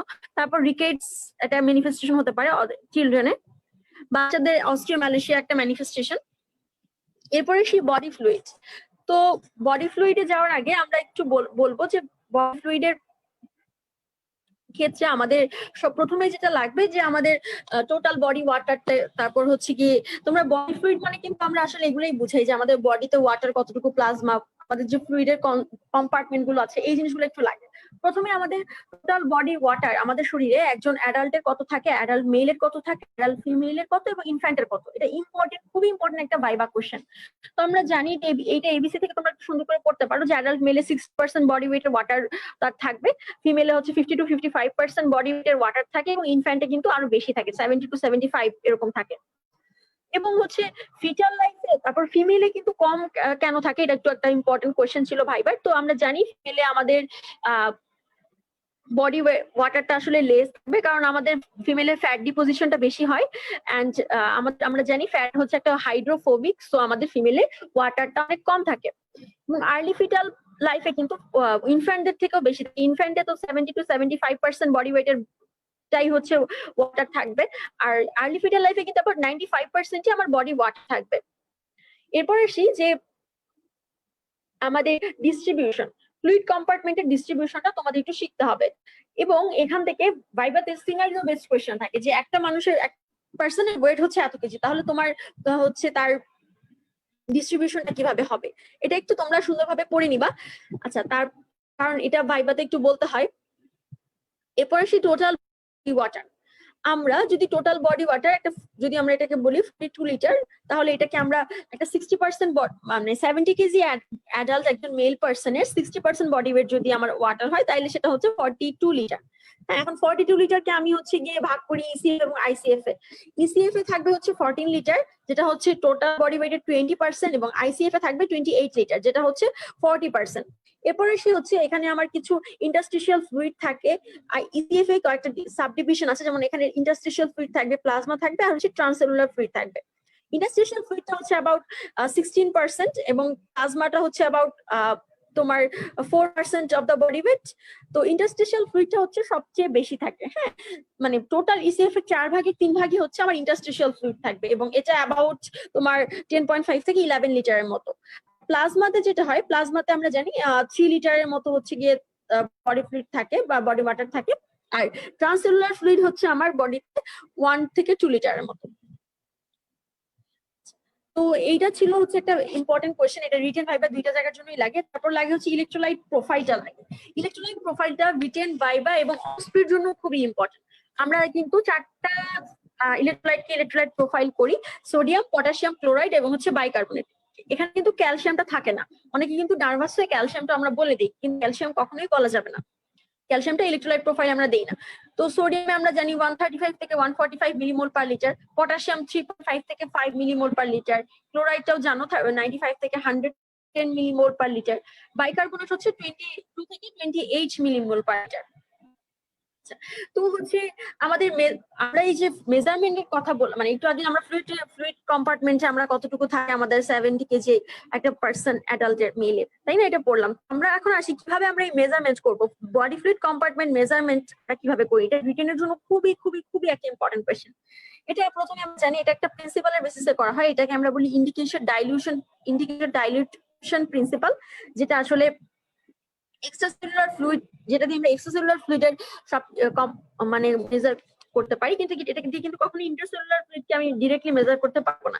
এক্সট্রাসেলুলার ফ্লুইডকে মেজার করতে পারলে আমি আলটিমেটলি ইন্টারসেলুলারটাকে ক্যালকুলেট করতে পারবো, কিন্তু এই ফর্মুলা দিয়ে ডিরেক্টলি কখনোই আইসিএফ বা ইন্টারসেলুলার ফ্লুইডকে আমি মেজার করতে পারি না। তো এটা প্রিন্সিপালটা একটু লিখতে হয়, তারপর এটা প্রসিডিউরটা লাগে এবং ফর্মুলাটা লাগে। আচ্ছা, এই জিনিসগুলো তোমরা রিটেনের জন্য সুন্দরভাবে পড়ে নিবা। তো আরো একটা পার্ট লাগে যে কোন কোন কি কি ভলিউমের জন্য কি কি ইন্ডিকেটর, যেমন টোটাল বডি ওয়াটার কে মেজার করার জন্য আমি কি ইন্ডিকেটর ইউজ করব, ইন্ডিকেটর ডাইলিউশন মেথডে। তারপরে ইসিএফ এর জন্য আমরা কি ইউজ করি, আমরা জানি ইসিএফ এর জন্য কমনলি সোডিয়াম 22, তারপরে আয়োডিন, আয়োথ্যালামাইড যেটা আছে, তারপর থায়োসালফেট, ইনসুলিন, সুক্রোজ, এই মিডিয়াম গুলা ইন্ডিকেটর হিসেবে ব্যবহার করি। এরকম ভাবে তোমরা আইসিএফ, প্লাজমা, ব্লাড ভলিউমের ক্ষেত্রে ব্লাড ভলিউমটা আমরা ডিরেক্টলি কিভাবে মেজার করি, ইনডিরেক্টলি কিভাবে মেজার করি। ইনডিরেক্টলি একটা ফর্মুলার মাধ্যমে মেজার করি, সেটা হচ্ছে তোমার blood volume is equal to plasma volume divided by 1 minus haematocrit. এটা একটু তোমরা জানবা। এবং মাঝে মধ্যে হয় কি এমসিকিউতে বা তোমার অস্পিতে এই ফর্মুলা অনুযায়ী তোমাকে হচ্ছে গিয়ে ডাটা দিয়ে দেয় এবং আমাদের এটা অঙ্ক করে হচ্ছে বের করতে হয়। তারপরে সে একটা আইডিয়াল ইন্ডিকেটরের একটু ক্রাইটেরিয়া থাকে। হ্যাঁ, এটা ভাইবার জন্য খুবই ইম্পর্টেন্ট, যেমন এটা নন টক্সিক হতে হবে, এটা আসলে ওই যেই কম্পার্টমেন্টটাকে মেজার করবো, ওই কম্পার্টমেন্টের জন্য মধ্যে রেস্ট্রিক্টেড থাকতে হবে এবং স্পেসিফিক হতে হবে তার জন্য। তারপর এটাকে ইউনিফর্মলি ওই কম্পার্টমেন্টের মধ্যে ডিস্ট্রিবিউট হয়ে যেতে হবে এবং এটা কিন্তু বডিতে মেটাবোলাইজ হতে পারবে না। বডিতে মেটাবলিজম হয়ে গেলে কিন্তু আমার আলটিমেটলি আর ওই কম্পার্টমেন্টের ফ্লুইডের মেজারমেন্টটা আমার করতে পারবো না। এবং এটাকে আসলে আলটিমেটলি বলবো যে মেজারমেন্টে ইজি হয় এবং হচ্ছে গিয়ে এরকম ইন্ডিকেটর গুলোকে আমার ইউজ করতে হবে। এরপর আসি ওয়াটার ইনটেক এবং আউটপুট। ডেইলি ওয়াটার ইনটেক এবং আউটপুটের মধ্যে এই যে হিসাবটা আছে, একটা হিসাব আছে, এটা তোমাদের রিটেন ভাইবা দুইটা জায়গার জন্য খুবই ইম্পর্টেন্ট। যেমন যদি ওয়াটার ইনটেকের কথা বলি, প্রথমে আমি একটা চার্ট লিখতে পারি, ইনটেক এক পাশে লিখবো, এক পাশে আমি অ্যামাউন্টটাকে লিখে দিব। ইনটেকটা প্রথমে যদি বলি ড্রিঙ্কিং ওয়াটার এবং বেভারেজের মাধ্যমে আমি যে ড্রিঙ্কিংটা হচ্ছে সেটা হচ্ছে তোমার অ্যাবাউট 1400 ml এর মতো। তারপরে ফুড ওয়াটার, মানে আমি যে ফুড খাচ্ছি সেটার মধ্যেও তো কিছু ওয়াটার থাকে, যেমন আমরা ওয়াটার মিলন, তারপর বিভিন্ন ফ্রুট খাই, ভেজিটেবল খাই, সেখানেও কিন্তু ওয়াটার একটা অ্যামাউন্টে থাকে। অ্যাবাউট 700 ml পার ডে হচ্ছে এরকম আমরা ইনটেক করি।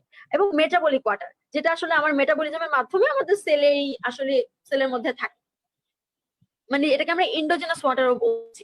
এটা হচ্ছে অ্যাবাউট 200 থেকে 400 ml। তো এই সব মিলে টোটাল ওয়াটার ইনটেকটা দাঁড়ায় আমার অ্যাবাউট 2300 থেকে 2500 ml এর মতো। এখন আসি আমরা যে ইনটেক করলাম এর মধ্যে এটা একটা রিটেনেও লিখতে হয়, আবার ভাইবা তো জিজ্ঞাসা করে আচ্ছা এই টোটাল ইনটেক তো আমার 2300 থেকে 2500 ml একটা নর্মাল অ্যাডাল্ট, কিন্তু এটার মধ্যে কি অব্লিগেটরি কতটুকু আর ফ্যাকাল্টেটিভ কতটুকু? অব্লিগেটরি মানে একদম মাস্ট, না খেলেই না আমাদের জীবন ধারণ হবেই না খেলে, সেটা হচ্ছে অব্লিগেটরি। যেমন 1400 থেকে 1500 মানে 1400 থেকে 1500 ml পার ডে হচ্ছে অব্লিগেটরি। আর বাকি 1000 যে থাকলো, যে সেই 1000 ml টা হচ্ছে আমার ফ্যাকাল্টেটিভ।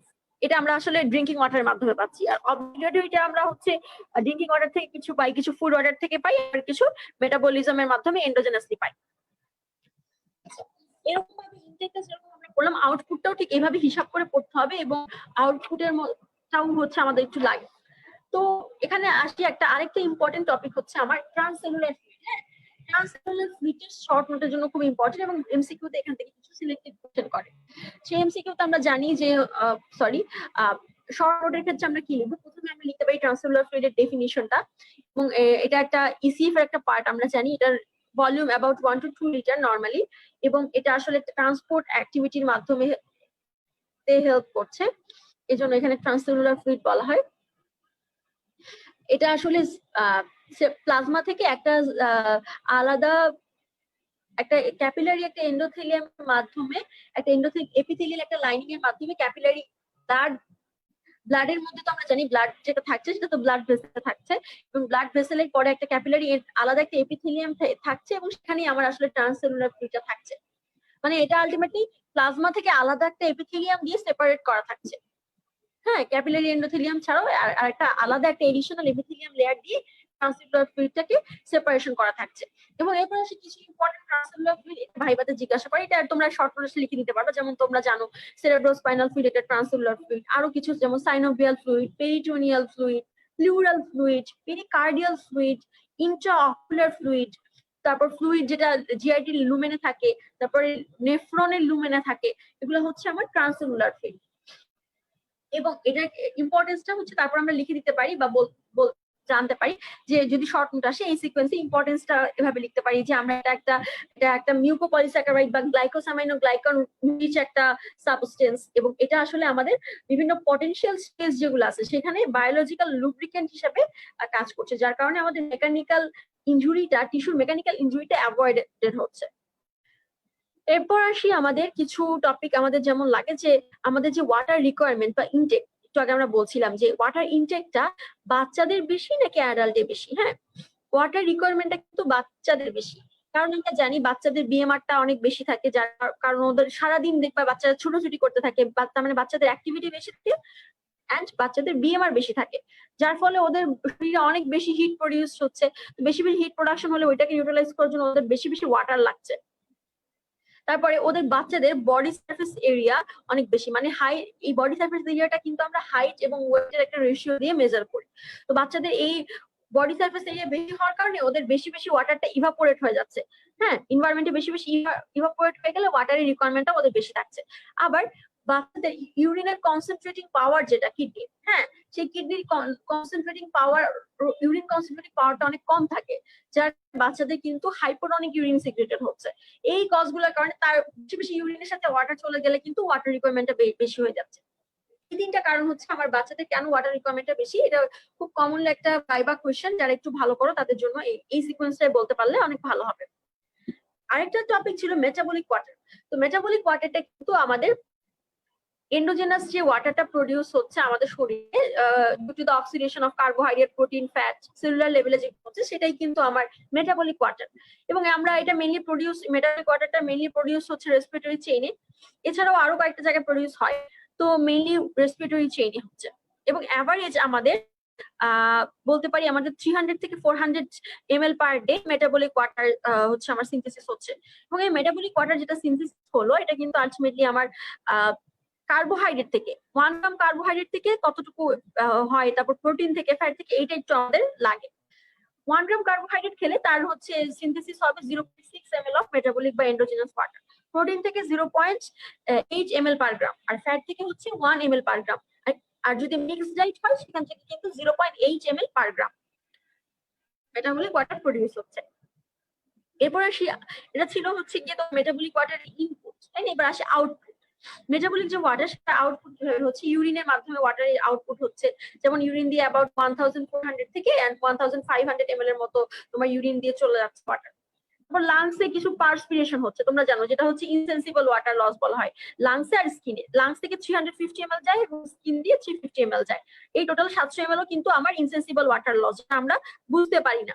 তারপর ফিসিসের মাধ্যমে কিছু ওয়াটার চলে যাচ্ছে 100 ml এর মতো। এই যে আমাদের স্টুলটাকে যে বাল্ক কি স্টুল, মানে স্টুলের যে বাল্কটা ফর্ম হয়, এই বাল্কটা ফর্ম হতে কিন্তু কিছু ওয়াটারের প্রয়োজন হয়। এরপর আসি সুইটের মাধ্যমে আমাদের কিছু অ্যাবাউট 100 ml চলে যাচ্ছে। এই সুইটটা কিন্তু আসলে এই যে ভ্যালুগুলো বললাম, তোমরা গাইডন থেকে এগুলো একটু দেখে নিবা, গাইডনে সুন্দর করে দেয়া আছে, যদিও এটা বায়োকেমিস্ট্রি পড়া, তারপরে গাইডনটা আমি দেখতে বলবো। আর এই যে সুইটের কথা বললাম, সুইটটা কিন্তু তোমার সেন্সিবল ওয়াটার লস, কারণ আমরা বুঝতে পারি, আমরা যখন আমাদের সেন্সের ভিতরে এটা হয়, কিন্তু লাংস দিয়ে মানে যেটা পার্সপিরেশন হচ্ছে বা স্কিন দিয়ে যেটা ট্রান্সপিরেশন হচ্ছে, সেটা কিন্তু ইনসেন্সিবল, আমরা বুঝতে পারি না। আর সুইটিংটা কিন্তু এনভায়রনমেন্টের সাথে ভ্যারি করে। 100 ml টা হচ্ছে নর্মাল, কিন্তু যদি আমি হট ক্লাইমেটে বা সামারের সিজনে থাকি, তখন কিন্তু আমার অ্যাবাউট 1 থেকে 2 লিটার থেকে শুরু হয়ে তার থেকে আরো অনেক বেশি হতে পারে। একদম এমন কন্ডিশন যায় যে 11 থেকে 12 লিটারের পর্যন্ত সুইটিং হতে পারে। এটা আসলে এনভায়রনমেন্টের উপর ডিপেন্ড করে। তো ইনসেন্সিবল ওয়াটার লসটা আমরা অলরেডি বলে ফেলছি, এটা শর্ট নোটের জন্য লাগে, ভাইবার জন্য মাঝে মধ্যে লাগে। আমাদের শরীরে about 700 ml per day insensible water loss হয়, এবং এটা কিছু ফ্যাক্টরের উপর ডিপেন্ড করে, যেমন তোমার বডি সারফেস এরিয়ার উপর, টেম্পারেচারের উপর, রেসপিরেটরি রেটের উপর। কারণ আমরা জানি যত বেশি রেসপিরেশন হবে তত বেশি কিন্তু তোমার ইভাপোরেশন হবে লাংসের মাধ্যমে, তাই না? ওয়াটারটা চলে যাবে। তো আমরা একটু আগে অব্লিগেটরি ইনপুট আউটপুট জেনেছি, এবার obligatory facultative input obligative and facultative input জেনেছি। এবার আউটপুট অফ ওয়াটারের ক্ষেত্রেও কিন্তু আমাদের অব্লিগেটরি আউটপুট, ফ্যাকাল্টেটিভ আউটপুট এগুলো একটু জানতে হবে। আর হচ্ছে আরেকটা টপিক আছে ভাইবার জন্য খুব ইম্পর্টেন্ট, সেটা হচ্ছে মিনিমাম এক্সোজেনাস ওয়াটার ইনটেকটা আমাদের শরীরে কতটুকু হতে হবে। মিনিমাম এক্সোজেনাস ওয়াটার ইনটেকটা হচ্ছে 1100 ml পার ডে। আমাদের শরীরে মিনিমাম এক্সোজেনাসলি আমাদের ড্রিঙ্ক করতে হবে 1100 ml পার ডে, মানে 1.1 লিটার পার ডে। এই হিসাবটা হচ্ছে একটা হিসাব আছে, এটা একটু বের করে দিতে মাঝে মধ্যে বলে, তোমরা এটা একটু দেখে নিও, এটা খুব একটা কঠিন কিছু না। তারপর আসে হচ্ছে আমাদের ওয়াটার ব্যালেন্সের রেগুলেশন। হ্যাঁ, আমরা কিভাবে ওয়াটার ব্যালেন্সটা মেনটেন করছি, এটা কিন্তু খুবই ইম্পর্টেন্ট। এটা রিটেন ভাইবার সব জায়গার জন্য লাগবে। এটা দুইটা মেকানিজম হচ্ছে, একটা থার্স মেকানিজম হচ্ছে এবং আরেকটা হচ্ছে হরমোনাল মেকানিজম। তো থার্স তোমরা সবাই বুঝো, হরমোনের ক্ষেত্রে কিছু হরমোন ডিরেক্টলি কাজ করে, কিছু হরমোন ইনডিরেক্টলি কাজ করে। যেমন এডিএইচ বা অ্যান্টিডায়োটিক হরমোন বা ভ্যাসোপ্রেসিন যাই বলো না কেন, এটা কিন্তু ডিরেক্টলি কাজ করে, এটা সাইক্লিক এমপি বা সেকেন্ড মেসেঞ্জার সিস্টেমের মাধ্যমে অ্যাক্টিভেট হয়ে ডিরেক্টলি কাজ করছে। আর ইনডিরেক্টলি কাজ করছে আমার অ্যালডোস্টেরন, তারপর হচ্ছে রেনিন, অ্যানজিওটেনসিন, অ্যালডোস্টেরন সিস্টেম, তারপর অ্যাকচুয়াল নাইট্রেটিক পেপটাইড, এগুলো কিন্তু আমার হচ্ছে গিয়ে ইনডিরেক্টলি কাজ করছে। তো থার্সডে বাবা একটা কোশ্চেন করে, থার্স সেন্টারটা আমাদের শরীরে কোথায় প্রেজেন্ট থাকে? আমরা জানি এটা হচ্ছে হাইপোথ্যালামাসে প্রেজেন্ট থাকে। তো এই যে ওয়াটার রেগুলেশনে, তারপর হচ্ছে এই যে হরমোনাল রেগুলেশন গুলো কিভাবে হচ্ছে, একটু তোমরা পড়ে ফেলো। যেমন আরেকটা ইম্পর্টেন্ট রিটেন কোশ্চেন হচ্ছে এডিএইচ হরমোনের মেকানিজম অফ অ্যাকশন। হ্যাঁ, এটা একটু তোমাদের যেমন গাইডলাইন থেকে তোমরা পড়তে পারো, কারণ এটা এই মেকানিজম অ্যাকশন দিয়ে তোমরা ফিজিওলজিতেও চালাতে পারবা, বায়োকেমিস্ট্রিতেও চালাতে পারবা। আমি এটা একটু গুছিয়ে বলি কারণ এটা আমার নিজে একটু কঠিন লাগতো, মানে ভুলে যেতাম বারবার। তো প্রথমে এডিএসটা আমাদের এডিএসটা সিক্রেটেড হয় হচ্ছে আমাদের হাইপোথ্যালামাস সুপ্রাঅপটিক নিউক্লিয়াস থেকে। তখন তারপর এটা স্টোর থাকে আমাদের পোস্টেরিয়র পিটিউটারি থেকে, এবং যখন স্টিমুলাস হয় হাইপোভলিউমিয়ার মাধ্যমে বা হাইপোঅসমোলারিটির মাধ্যমে, তখন আসলে এই যে পোস্টেরিয়র পিটিউটারিতে যে এডিএসটা স্টোর ছিল, এই এডিএসটা কিন্তু আমাদের কিডনিতে চলে যাবে, এবং কিডনিতে যাওয়ার পর এটা আলটিমেটলি আমার এডিএসটা বাইন্ড করবে হচ্ছে V2 রিসেপ্টর। আমরা জানি প্রিন্সিপাল ডিস্টাল কনভলিউটেড টিউবিউল এবং কালেক্টিং টিউবিউলে প্রিন্সিপাল সেলে কিছু V2 রিসেপ্টর থাকে। এই V2 রিসেপ্টরের সাথে এই জিনিসটা বাইন্ড করবে। এই জিনিসটা বাইন্ড করার পরে কিন্তু আমার অ্যাডিনাইল সাইক্লেস এর স্টিমুলেশন হবে, এবং অ্যাডিনাইল সাইক্লেস এর স্টিমুলেশন হওয়ার পরে কিন্তু সাইক্লিক এএমপি সিনথেসিসটা অনেক বেশি হবে, এবং সাইক্লিক এএমপিতে আলটিমেটলি আমাদের যে ওয়াটার চ্যানেল ছিল সেগুলোকে আমরা মেইনলি চ্যানেলটার নাম হচ্ছে অ্যাকোয়াপরিন 2 চ্যানেল। এটা যেগুলো আসলে আমাদের স্টোর থাকে সেলের ভিতরে, সেগুলা এন্ডোসমোসিসের মাধ্যমে আমাদের লুমিনাল মেমব্রেন, প্রিন্সিপাল সেলের যে লুমিনাল মেমব্রেন ভিতর থেকে লুমিনাল যে মেমব্রেনটা আছে সেখানে এন্ডোসমোসিসের মাধ্যমে বাইরে আসবে। তখনই আমাদের ওয়াটার পারমিয়াবিলিটিটা অনেক বেশি হবে ডিস্টাল কনভলিউটেড টিউবিউল কালেক্টিং টিউবিউলে, এবং তখনই ওয়াটার রিঅ্যাবজর্পশনটা বেশি হবে।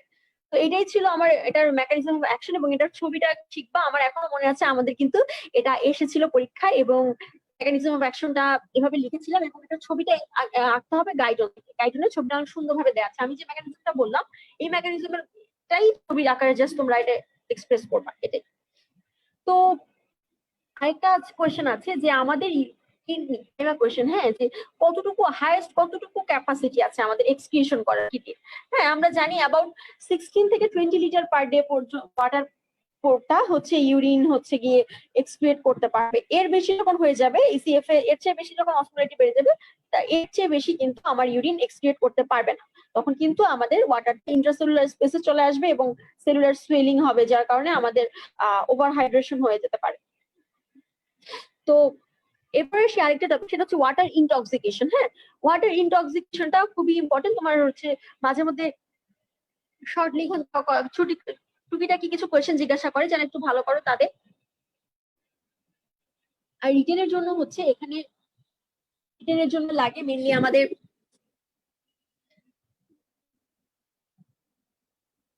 শর্ট নোট হিসেবে। তো ওয়াটার ইনটক্সিকেশনটাকে আমরা আর কি সিনোনিমে ডাকি, একটা ভাইবা কোশ্চেন। এটা হচ্ছে ওয়াটার পয়জনিং। এটা আসলে যখন আমার ওয়াটার ইনটেকটা মোর দেন 20 লিটার হবে তখনই কিন্তু আমার ওয়াটার ইনটক্সিকেশন হবে, এবং রেনাল এক্সক্রিশন ক্যাপাসিটি যেটা ছিল একটা ইন্ডিভিজুয়ালের তখন কিন্তু সেটা ফেল হয়ে যাবে। অলরেডি আমরা বলছি 16 to 20 লিটারের পরে আমার রেনাল এক্সক্রিশন ক্যাপাসিটিটা ফেলিয়ার হয়ে যায়, এবং ওয়াটারটা তখন আমার ইসিএফ এ অ্যাকুমুলেট করবে এবং অসমোলারিটিটাকে কমিয়ে দেবে। বেশি বেশি ওয়াটার হলে আমার অসমোলারিটি মানে তো আমরা জানি অসমোলারিটিটা তখন কমে যাচ্ছে, তখন আলটিমেটলি আমার ফ্লুইডটা শিফট হওয়া শুরু করবে ইসিএফ থেকে আইসিএফ এ, এবং তখন সেলুলার ওভার হাইড্রেশন হবে এবং টক্সিসিটি লিড করবে। আর এটার মেইন কজই হচ্ছে আমার যখন এক্সেস ওয়াটার রিটেনশন হয় আমার বডিতে, তখনই আসলে এই কন্ডিশন ডেভেলপ করে। এবং প্যাথোফিজিওলজিটা হচ্ছে আলটিমেটলি এখানে হাইপোন্যাট্রিমিয়া হবে ইসিএফ এ, যার কারণে ইসিএফ অসমোসিস হয়ে যাবে, পানিগুলো সেলের মধ্যে ঢুকে যাবে এবং সেলুলার সোয়েলিং হবে। আর ব্রেইনে যেটা হয় যে ইন্ট্রাক্রেনিয়াল প্রেসারটা অনেক রেইজ হয়, এবং যার কারণে হেডেক, তারপর বিহেভিয়ারাল চেঞ্জ হয়, কনফিউশন, তারপর irritability, muscle weakness, twitching, cramping, nausea, vomiting, seizure, brain damage, coma death, এই কন্ডিশন গুলো কিন্তু আমার অ্যারাইজ করতে পারে। তো এটার আরো কিছু কজ থাকতে পারে, যেমন ধরো তোমার কারো ক্রনিক রেনাল ফেলিয়ার হলো, তখন আমার শরীরে বেশি পানি জমে গেল। তারপর কারোর হাইপোটনিক ফ্লুইড বেশি বেশি ইনফিউশন করা হলো, তখন তার ওয়াটার টক্সিসিটি ডেভেলপ করতে পারে। আবার এডিএইচ এক্সেস হয়ে গেল আমার শরীরে, তখন কিন্তু ডেভেলপ করবে।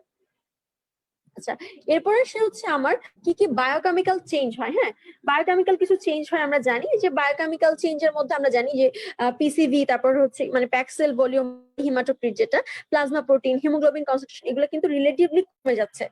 ওয়াটার যেহেতু একটা ফলস ওয়াটার বেড়ে যাচ্ছে আমার শরীর, যার কারণে আমার এগুলো কিন্তু রিলেটিভলি কমে যাচ্ছে। তারপর প্লাজমা ইলেকট্রোলাইট গুলোও কমে যাচ্ছে, ইউরিনারি ভলিউমটা তখন বেড়ে যাবে। এটা ট্রিটমেন্টটা আলটিমেটলি আমরা কিভাবে করি, যারা একটু ভালো করে তাদের জিজ্ঞাসা করে, আমরা মুখে পানি খাওয়াটা একদম বন্ধ করে দিই এবং হচ্ছে তোমার 3 to 5% হাইপারটনিক ইন্টারভেনাস স্যালাইন দেওয়া হয়।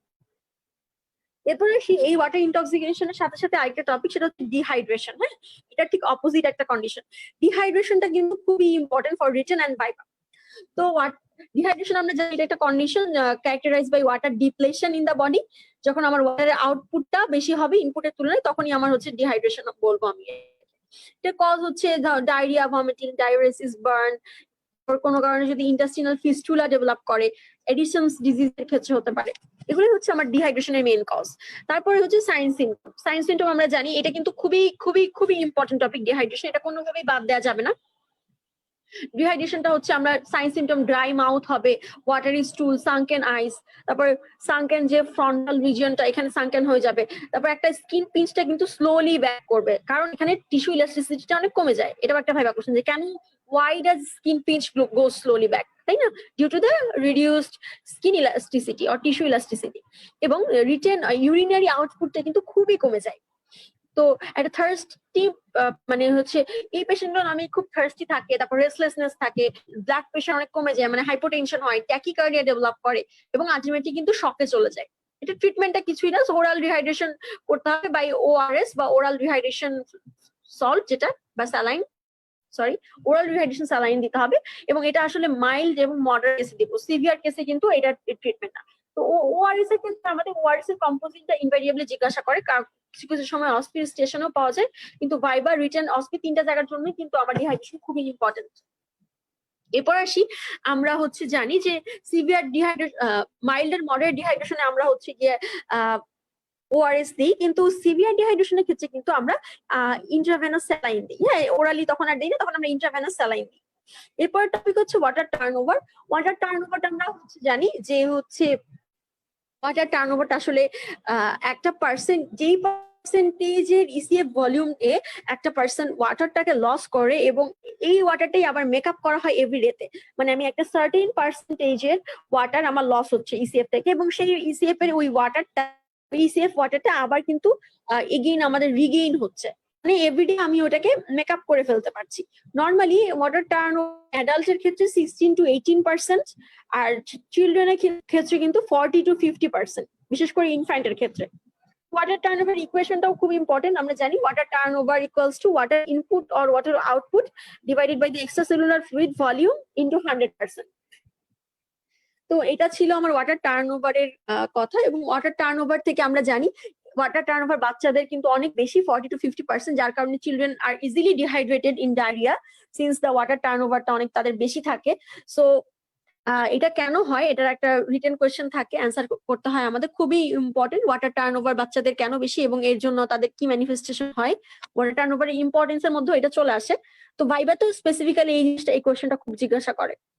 এরপরে সে আমাদের প্লাজমা অসমোলারিটি। হ্যাঁ, প্লাজমা অসমোলারিটিটা, সরি প্লাজমা বানানটা একটু এখানে ভুল আসছে, আসলে আমার আজকে স্লাইডটা আমি ঠিক করেছিলাম কিন্তু অটো কারেকশন করে কি যে হলো আমি বুঝতে পারলাম না, আমি দুঃখিত আসলেই। তো প্লাজমা অসমোলারিটিটা আমাদের নর্মাল অসমোলারিটি লেভেল লাগে, এখানে কত পার্সেন্ট কে দিচ্ছে, যেমন আমরা জানি 280 to 300 milli osmole per litre, এটা হচ্ছে নর্মাল, এবং 92% এখানে সোডিয়াম এক্সার্ট করে এবং 8% হচ্ছে আদার যে ইলেকট্রোলাইট গুলো আছে। এই প্লাজমা প্রোটিনটা আসলে আমরা জানি একটা কলয়েড, এবং এই প্লাজমা প্রোটিনটাই মেনলি প্লাজমা অসমোটিক প্রেসারটাকে আসলে এক্সার্ট করে, এবং এই কলয়েডাল অসমোটিক প্রেসারটা আমাদের নর্মালি 25 মিলিমিটার মার্কারি হয়, এবং এটাই আসলে আমার ওয়াটার অসমোসিসটাকে প্রিভেন্ট করে, মানে ইডিমাটাকে প্রিভেন্ট করছে। তো আমরা প্লাজমা অসমোলারিটি ক্যালকুলেট করতে কিভাবে পারি এটা আমাদের একটু জানতে হবে, এটা আমরা অলরেডি বায়োফিজিক্সের সময় বলে ফেলেছি। এবং এরপর টপিক হচ্ছে আমার প্লাজমা অসমোলার গ্যাপটা আমরা কিভাবে বের করি। আমরা মেজার যে অসমোলারিটি থেকে ক্যালকুলেটেড অসমোলারিটি ডিভাইড করে আমরা মাইনাস করে আমরা বের করতে পারি, এবং নর্মাল হচ্ছে 0 থেকে 12। তো এই গ্যাপের কিছু গ্যাপ বাড়ার বা কমার কিছু রিজন থাকে, এগুলো সব আমরা বায়োফিজিক্স ক্লাসে ইনশাআল্লাহ বলে ফেলেছি, আলহামদুলিল্লাহ বলে ফেলেছি। ফার্স্ট যে আমাদের 45 মিনিটস রিভিউ সেশন ছিল সেখানে এগুলো আমাদের বলে ফেলেছি আমরা। এরপরের টপিক হচ্ছে এডিএইচ এসকেপ। এডিএইচ এসকেপটা কিন্তু আমরা একটু আগে এরকম একটা টপিক পড়ছিলাম, অ্যালডোস্টেরন এসকেপ, তাই না? এখানে হচ্ছে একই কথা, এডিএইচ এসকেপ। এডিএইচ এসকেপ মানে হচ্ছে গিয়ে এখানে হয় কি, যে আমরা জানি নর্মাল প্লাজমা যে অসমোলারিটি যেটা থাকে সেখানে কিন্তু আমার নর্মাল এডিএইচ কনসেন্ট্রেশনটা থাকে অ্যাবাউট 0 থেকে 3 পিকোগ্রাম পার ml এরকম। হ্যাঁ, এবং এটা আসলে আমরা ম্যাক্সিমাম এডিএইচ ফাংশন আমরা নর্মাল প্লাজমা অসমোলারিটিতে তখন পাবো যখন আমার প্লাজমা অসমোলারিটিটা হবে 295 মিলি অসমোল পার লিটার।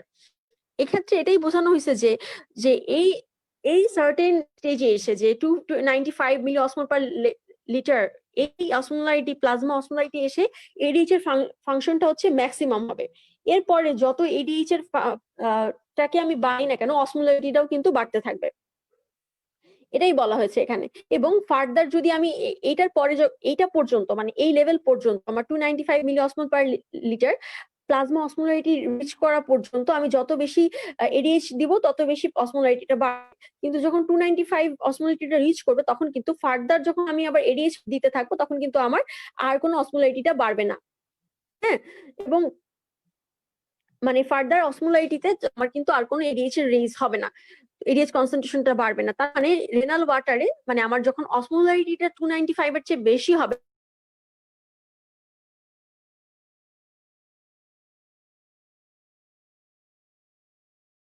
আমি অসমোলারিটিটাকে আরো বাড়াতে চেষ্টা করবো, তখন কিন্তু আমার আর যে এডিএইচ এর যে ভলিউমটা ছিল এই এডিএইচ এর সিক্রেশনটা আর বাড়বে না, মানে এডিএইচ এরটা তখন কনস্ট্যান্ট থেকে যাবে। এই 5 পিকোগ্রাম পার এমএল টাই হচ্ছে হাইয়েস্ট এবং কনস্ট্যান্ট থাকবে।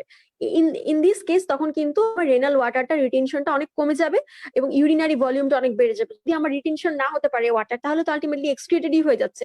তো এইটাকে আমি বলছি এডিএইচ এসকেপ। কারণ নর্মাল আমরা জানতাম যে 295 রিচ করার আগ পর্যন্ত যে কন্ডিশনটা ছিল প্লাজমা অসমোলারিটি, তখন কিন্তু অসমোল বাড়ানোর সাথে সাথে আমার এডিএসটাও বাড়ছিল, কিন্তু এখন কিন্তু আর সেটা হচ্ছে না 295 এ এসে। মানে 295 এর পরে যেমন আমি যদি 305 প্লাজমা অসমোলারিটি রাখি তখন যদি আমি এইচটা কিন্তু তখন আমি আর সেই প্রপোর্শনালি বেশি পাবো না। আচ্ছা, এরপর আমাদের কিছু ভলিউম ডিসঅর্ডার জানা হবে। ভলিউম ডিসঅর্ডারের ক্ষেত্রে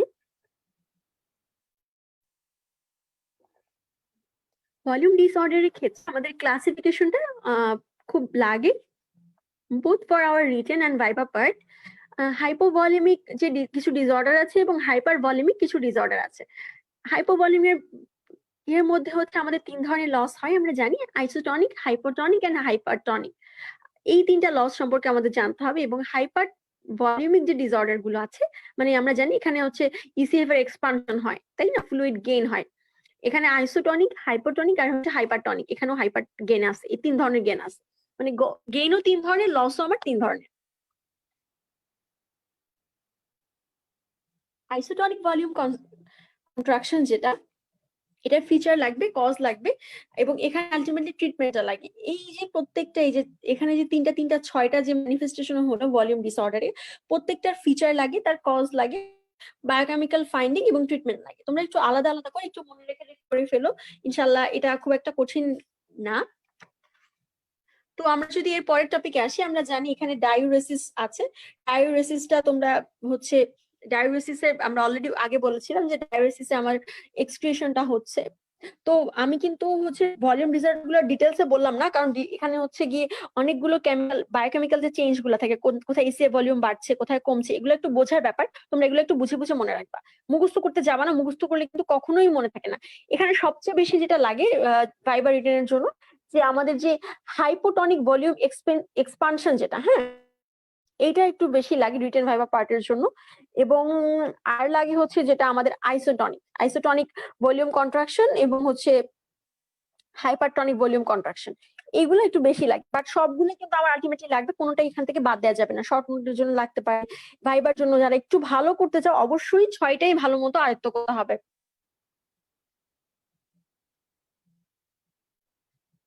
এরপর আসি আমাদের ডায়ুরেসিস আমরা জানি এক্সেস অ্যামাউন্টে যখন লার্জ ভলিউমে ইউরিন এক্সক্রিটেড হচ্ছে এটাই আমার ডায়ুরেসিস। এবং 3 লিটারের বেশি ইউরিন এক্সক্রিশন হলে আমরা এটাকে ডায়ুরেসিস বলি।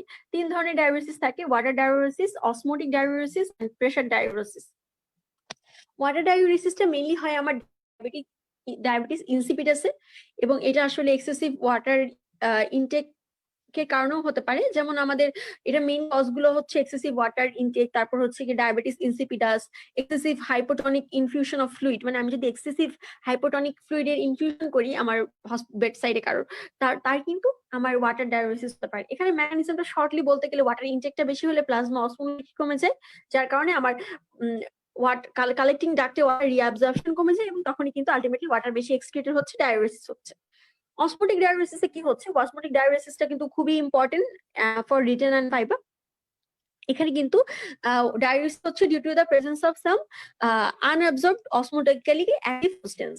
হ্যাঁ, রেনাল টিউবিউলে কিছু আনঅ্যাবজর্বড অসমোটিক্যালি অ্যাক্টিভ সাবস্টেন্স থাকে, যার জন্য আমার অসমোটিক্যালি অ্যাক্টিভ সাবস্টেন্স গুলোই আমার অসমোটিক ডায়াউরেসিস করতে হেল্প করছে। যেমন এটা মেইনলি এটা কজ হচ্ছে ডায়াবেটিস মেলাইটাস হচ্ছে, তারপর ডায়াবেটিক্স ইউজ করার কারণে হচ্ছে, ম্যানিটল, কাউকে যদি ম্যানিটল ইনফিউশন করো তার কিন্তু অসমোটিক ডায়াউরেসিস হবে।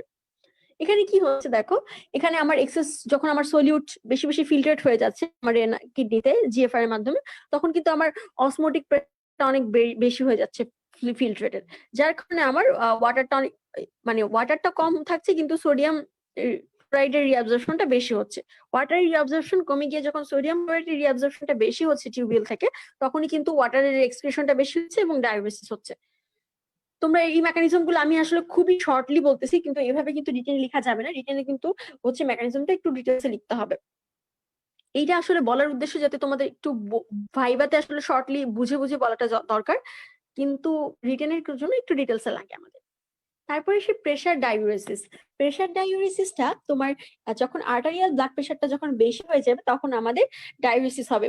যখন আমার আর্টারিয়াল ব্লাড প্রেশার বেশি হয়ে যায় তখন কিন্তু আমার জিএফআরটা অনেক বেশি হয়ে যায়, তখন বেশি ফিল্ট্রেশন হয় এবং জিএফআরটা অনেক বেড়ে যায়। তখন ইনক্রিজ যে মানে টিউবুলার যে লোড সেটা কিন্তু তখন অনেক বেশি হয়ে যাবে, এবং তার টিউবুলার লোড বেশি হওয়ার কারণে সলিউটেড টিউবুলার লোড বেড়ে যাওয়ার ফলে আমাদের ওয়াটারটা ডিক্রিজ হয়ে যাবে, এবং সেই সাথে সাথে ওয়াটারের পাশাপাশি আমার সলিউট রিঅ্যাবজর্পশনটাও কমে যাবে। এখন ওয়াটার আর সলিউট রিঅ্যাবজর্পশনটা যখন কমে গেল তখনই কিন্তু আমার ওয়াটার সিক্রেশনটা বেশি হচ্ছে এবং ডায়াউরেসিস হচ্ছে। এটাই ছিল প্রেসার ডায়াউরেসিস। আচ্ছা, এরপর আমাদের সবচেয়ে একটা ভেরি ভেরি ইম্পর্টেন্ট পার্ট, সেটা হচ্ছে আমার রেনাল বায়োকেমিস্ট্রি।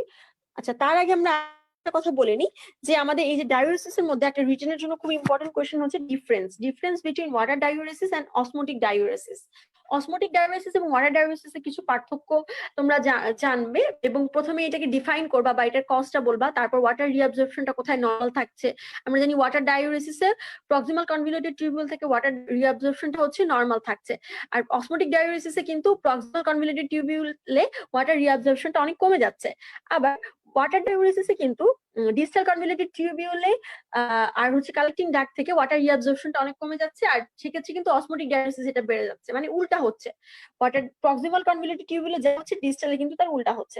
আবার এডিএইচ এর কনসেন্ট্রেশনের বেসিসে ওয়াটার ডায়াউরেসিস কাদের হয়, তাই না? আমরা অলরেডি বলছি ডায়াবেটিক ইনসিপিডাসে, ডায়াবেটিস ইনসিপিডাসে কিন্তু এডিএসটা অনেক কম থাকে, তার মানে ওয়াটার ডায়াউরেসিসে এডিএসটা হচ্ছে কম থাকছে। আর অসমোটিকের সাথে ডায়াউরেসিসের সাথে কিন্তু আমার এডিএইচ এর কোনো রিলেশন নাই, তার মানে নরমাল থাকছে। অসমোটিক ডায়াউরেসিসের সাথে আমাদের রিলেশনটা মিলিয়ে অসমোটিক্যালি অ্যাক্টিভ পার্টিকেল গুলো আমার কিডনি টিউবিউলে থেকে যাচ্ছে, এর জন্যই আমার আসলে ডায়াউরেসিসটা হচ্ছে। তো ইউরিনারি অসমোলারিটিটা যদি দেখি ওয়াটার ডায়াউরেসিসের ক্ষেত্রে, ইউরিনারি অসমোলারিটিটা হাইপোটনিক হবে, আর হচ্ছে অসমোটিক ডায়াউরেসিস যেটা সেখানে কিন্তু হাইপারটনিক বা আইসোটনিক হবে। আবার ইলেকট্রোলাইট লসটা ওয়াটার ডায়ালিসিসে অনেক কম হয়, কিন্তু অসমোটিক ডায়ালিসিসে কিন্তু ইলেকট্রোলাইট লসটা অনেক বেশি হয়। তারপর ইউরিন ভলিউম কোথায় কি হচ্ছে? হ্যাঁ, আমাদের maximum about 16 ml per minute, যেটা বা 23 লিটার পার ডে ইউরিন হচ্ছে গিয়ে যেটা ম্যাক্সিমাম যেটা হচ্ছে, সেই ওয়াটার ডায়ালিসিসে কিন্তু এটাই হচ্ছে আমার ম্যাক্সিমাম রেঞ্জ। কিন্তু অসমোটিক ডায়ালিসিসের ক্ষেত্রে কিন্তু এটার থেকে অনেক বেশি হতে পারে। মানে অসমোটিক আমরা আসলে জানি না ইউরিনের ভলিউমটা কেমন হবে, এটা আসলে ডিপেন্ড করবে যে কতখানি অসমোটিক্যালি অ্যাক্টিভ সাবস্টেন্স প্রেজেন্ট আছে। ইসিএফ এর ভলিউমটা নরমাল থাকছে ওয়াটার ডায়ালিসিসে, কিন্তু ইসিএফ এর ভলিউমটা কিন্তু কমে যাচ্ছে, মানে হাইপোভলিউমে ডেভেলপ করতে পারে অসমোটিক ডায়ালিসিসের ক্ষেত্রে। আবার যদি বলি মেডুলারি মানে ইন্টারস্টিশিয়াল হাইপার অসমোলারিটি বলে একটা জিনিস আছে, তোমরা ফিজিওলজিতে পড়েছো, রেনাল ফিজিওলজিতে। এটা কিন্তু আমার ওয়াটার ডায়ালিসিসের কারণে অনেক পোরলি ডেভেলপড হয় এই ক্ষেত্রে, কিন্তু অসমোটিক ডায়ালিসিসের ক্ষেত্রে কিন্তু এটা হচ্ছে ওয়াটার ডায়ালিসিসের পর হচ্ছে আমার ইউরিয়া ডিপোজিশনটা অনেক কমে যাচ্ছে, আর অসমোটিক ডায়ালিসিসে কিন্তু আমার সোডিয়াম ক্লোরাইডের ডিপোজিশনটা কমে যাচ্ছে, যার জন্য এখানেও হচ্ছে মেডুলারি ইন্টারস্টিশিয়াল হাইপার অসমোলারিটি অনেক কমে যাচ্ছে। ঠিক আছে, এরপরে আমরা রেনাল বায়োকেমিস্ট্রিতে কি হয়? রেনাল বায়োকেমিস্ট্রিতে আমাদের প্রথমেই যেটা লাগে, 1 নম্বর কোশ্চেন যেটা লাগবে সেটা হচ্ছে রেনাল ফাংশন টেস্ট। এটা কিন্তু infinity star, both for written part and also for the viva part. Written পার্টে যদি আমরা রেনাল ফাংশন টেস্টকে আমরা কয়েক ভাগে ভাগ করি, আমরা প্রথমে ইউরিন এক্সামিনেশন করি, সেখানে আমরা ফিজিক্যালি কিছু পাই, কেমিক্যালি কিছু এক্সামিনেশন করি, তারপর ইউরিন এক্সামিনেশনের পরে আচ্ছা আর মাইক্রোস্কোপিক্যালিও কিছু পাই। ইউরিন এক্সামিনেশনের পরে আমরা যেটা করি ব্লাড এক্সামিনেশন করি, তাই না? ব্লাড এক্সামিনেশনটা ভাইবার জন্য খুব ইম্পর্টেন্ট। ব্লাডে আমরা সেরাম ক্রিয়েটিনিন কনসেন্ট্রেশনটা নরমালি আমরা ইউরিনে পাই 0.7 থেকে 1.4 পর্যন্ত মিলিগ্রাম পার ডেসিলিটার পর্যন্ত পেতে পারি। ব্লাড ইউরিয়া কনসেন্ট্রেশন দেখি, ব্লাড ইউরিয়া কনসেন্ট্রেশনটা নর্মাল হচ্ছে 15 to 40 মিলিগ্রাম পার ডেসিলিটার, যেটা আসলে ডিপেন্ড করে আমাদের প্রোটিন ইনটেকের উপরে, যেটা আমাদের টাইম টু টাইম অবশ্যই ভ্যারি করবে। আর সেরাম ইউরিক অ্যাসিড কনসেন্ট্রেশনটা ব্লাডে দেখি। সেরাম ইউরিক অ্যাসিড কনসেন্ট্রেশনটা হচ্ছে মেল ফিমেলে আলাদা। সেরাম ইউরিক অ্যাসিড মেলে হচ্ছে 3 থেকে 7 milligram per decilitre normal range, আর ফিমেলে হচ্ছে 2 to 5 মিলিগ্রাম পার ডেসিলিটার। এগুলো কিন্তু ভাইভা কোয়েশ্চেন, হ্যাঁ। আর আমরা এছাড়াও দেখতে পারি সেরাম ইলেকট্রোলাইট দেখতে পারি, সেরাম ইউরিয়া, ব্লাড ইউরিয়া নাইট্রোজেন বা বান যেটাকে বলা হয়, এটা একটু দেখতে পারি।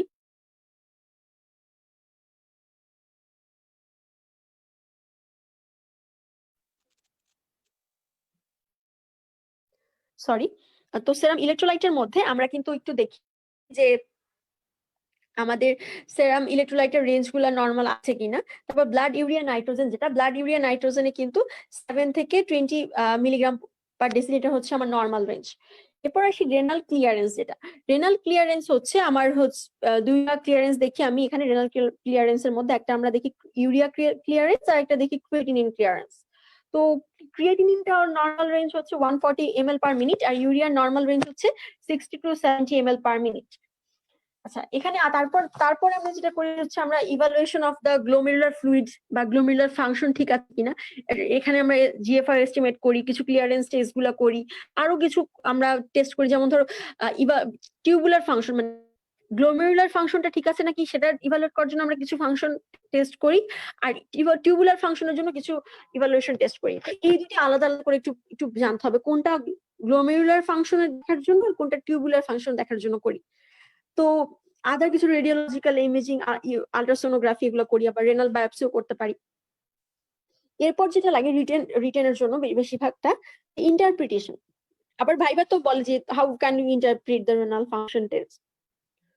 তো আমরা জানি ভলিউম কমে গেলে অলিগিউরিয়া, অ্যানিউরিয়া, আর অ্যাবসেন্স হয়ে গেলে কিন্তু একদম ইউরিন যখন একদমই থাকবে না, তখন এক্সক্রিশন হবে না, তখন কিন্তু আমরা ওটাকে অ্যানিউরিয়া বলি। আবার বেশি হয়ে গেলে কিন্তু পলিউরিয়া বলি।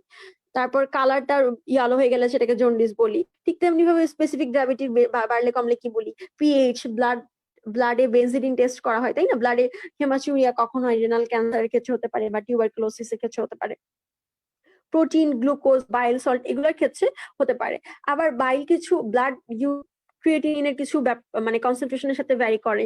তারপরে ইউরিয়া ক্লিয়ারেন্স, ক্রিয়েটিন ক্লিয়ারেন্সের সাথে কিছু রিলেশন আছে। তো এই জিনিসগুলো ইন্টারপ্রেট করবো, এগুলো তোমরা একটু রিটেন এবং ভাইবার প্রিপারেশন নিয়ে পড়বে। এরপর টপিক হচ্ছে গ্লোমেরুলার ফিল্ট্রেশন রেট। এটা তোমরা ভাইবাতে আসলে এটা ভাইবাতে জিজ্ঞাসা করে এবং রিটেনের জন্য খুবই ইম্পর্টেন্ট। এটাও তোমরা হচ্ছে গাইটন থেকে খুব সুন্দরভাবে পড়ো, আমি জানি। আর ছবিটাও শিখবা গাইটন থেকেই। জিএফআর এর ডেফিনিশনটা আমরা জানি, যেটা আসলে যে the amount of filtrate form by the functioning nephron of both kidney per minute is called GFR, তাই না? নর্মাল জিএফআর হচ্ছে 125 ml পার মিনিট বা 1.73 square metre body surface area.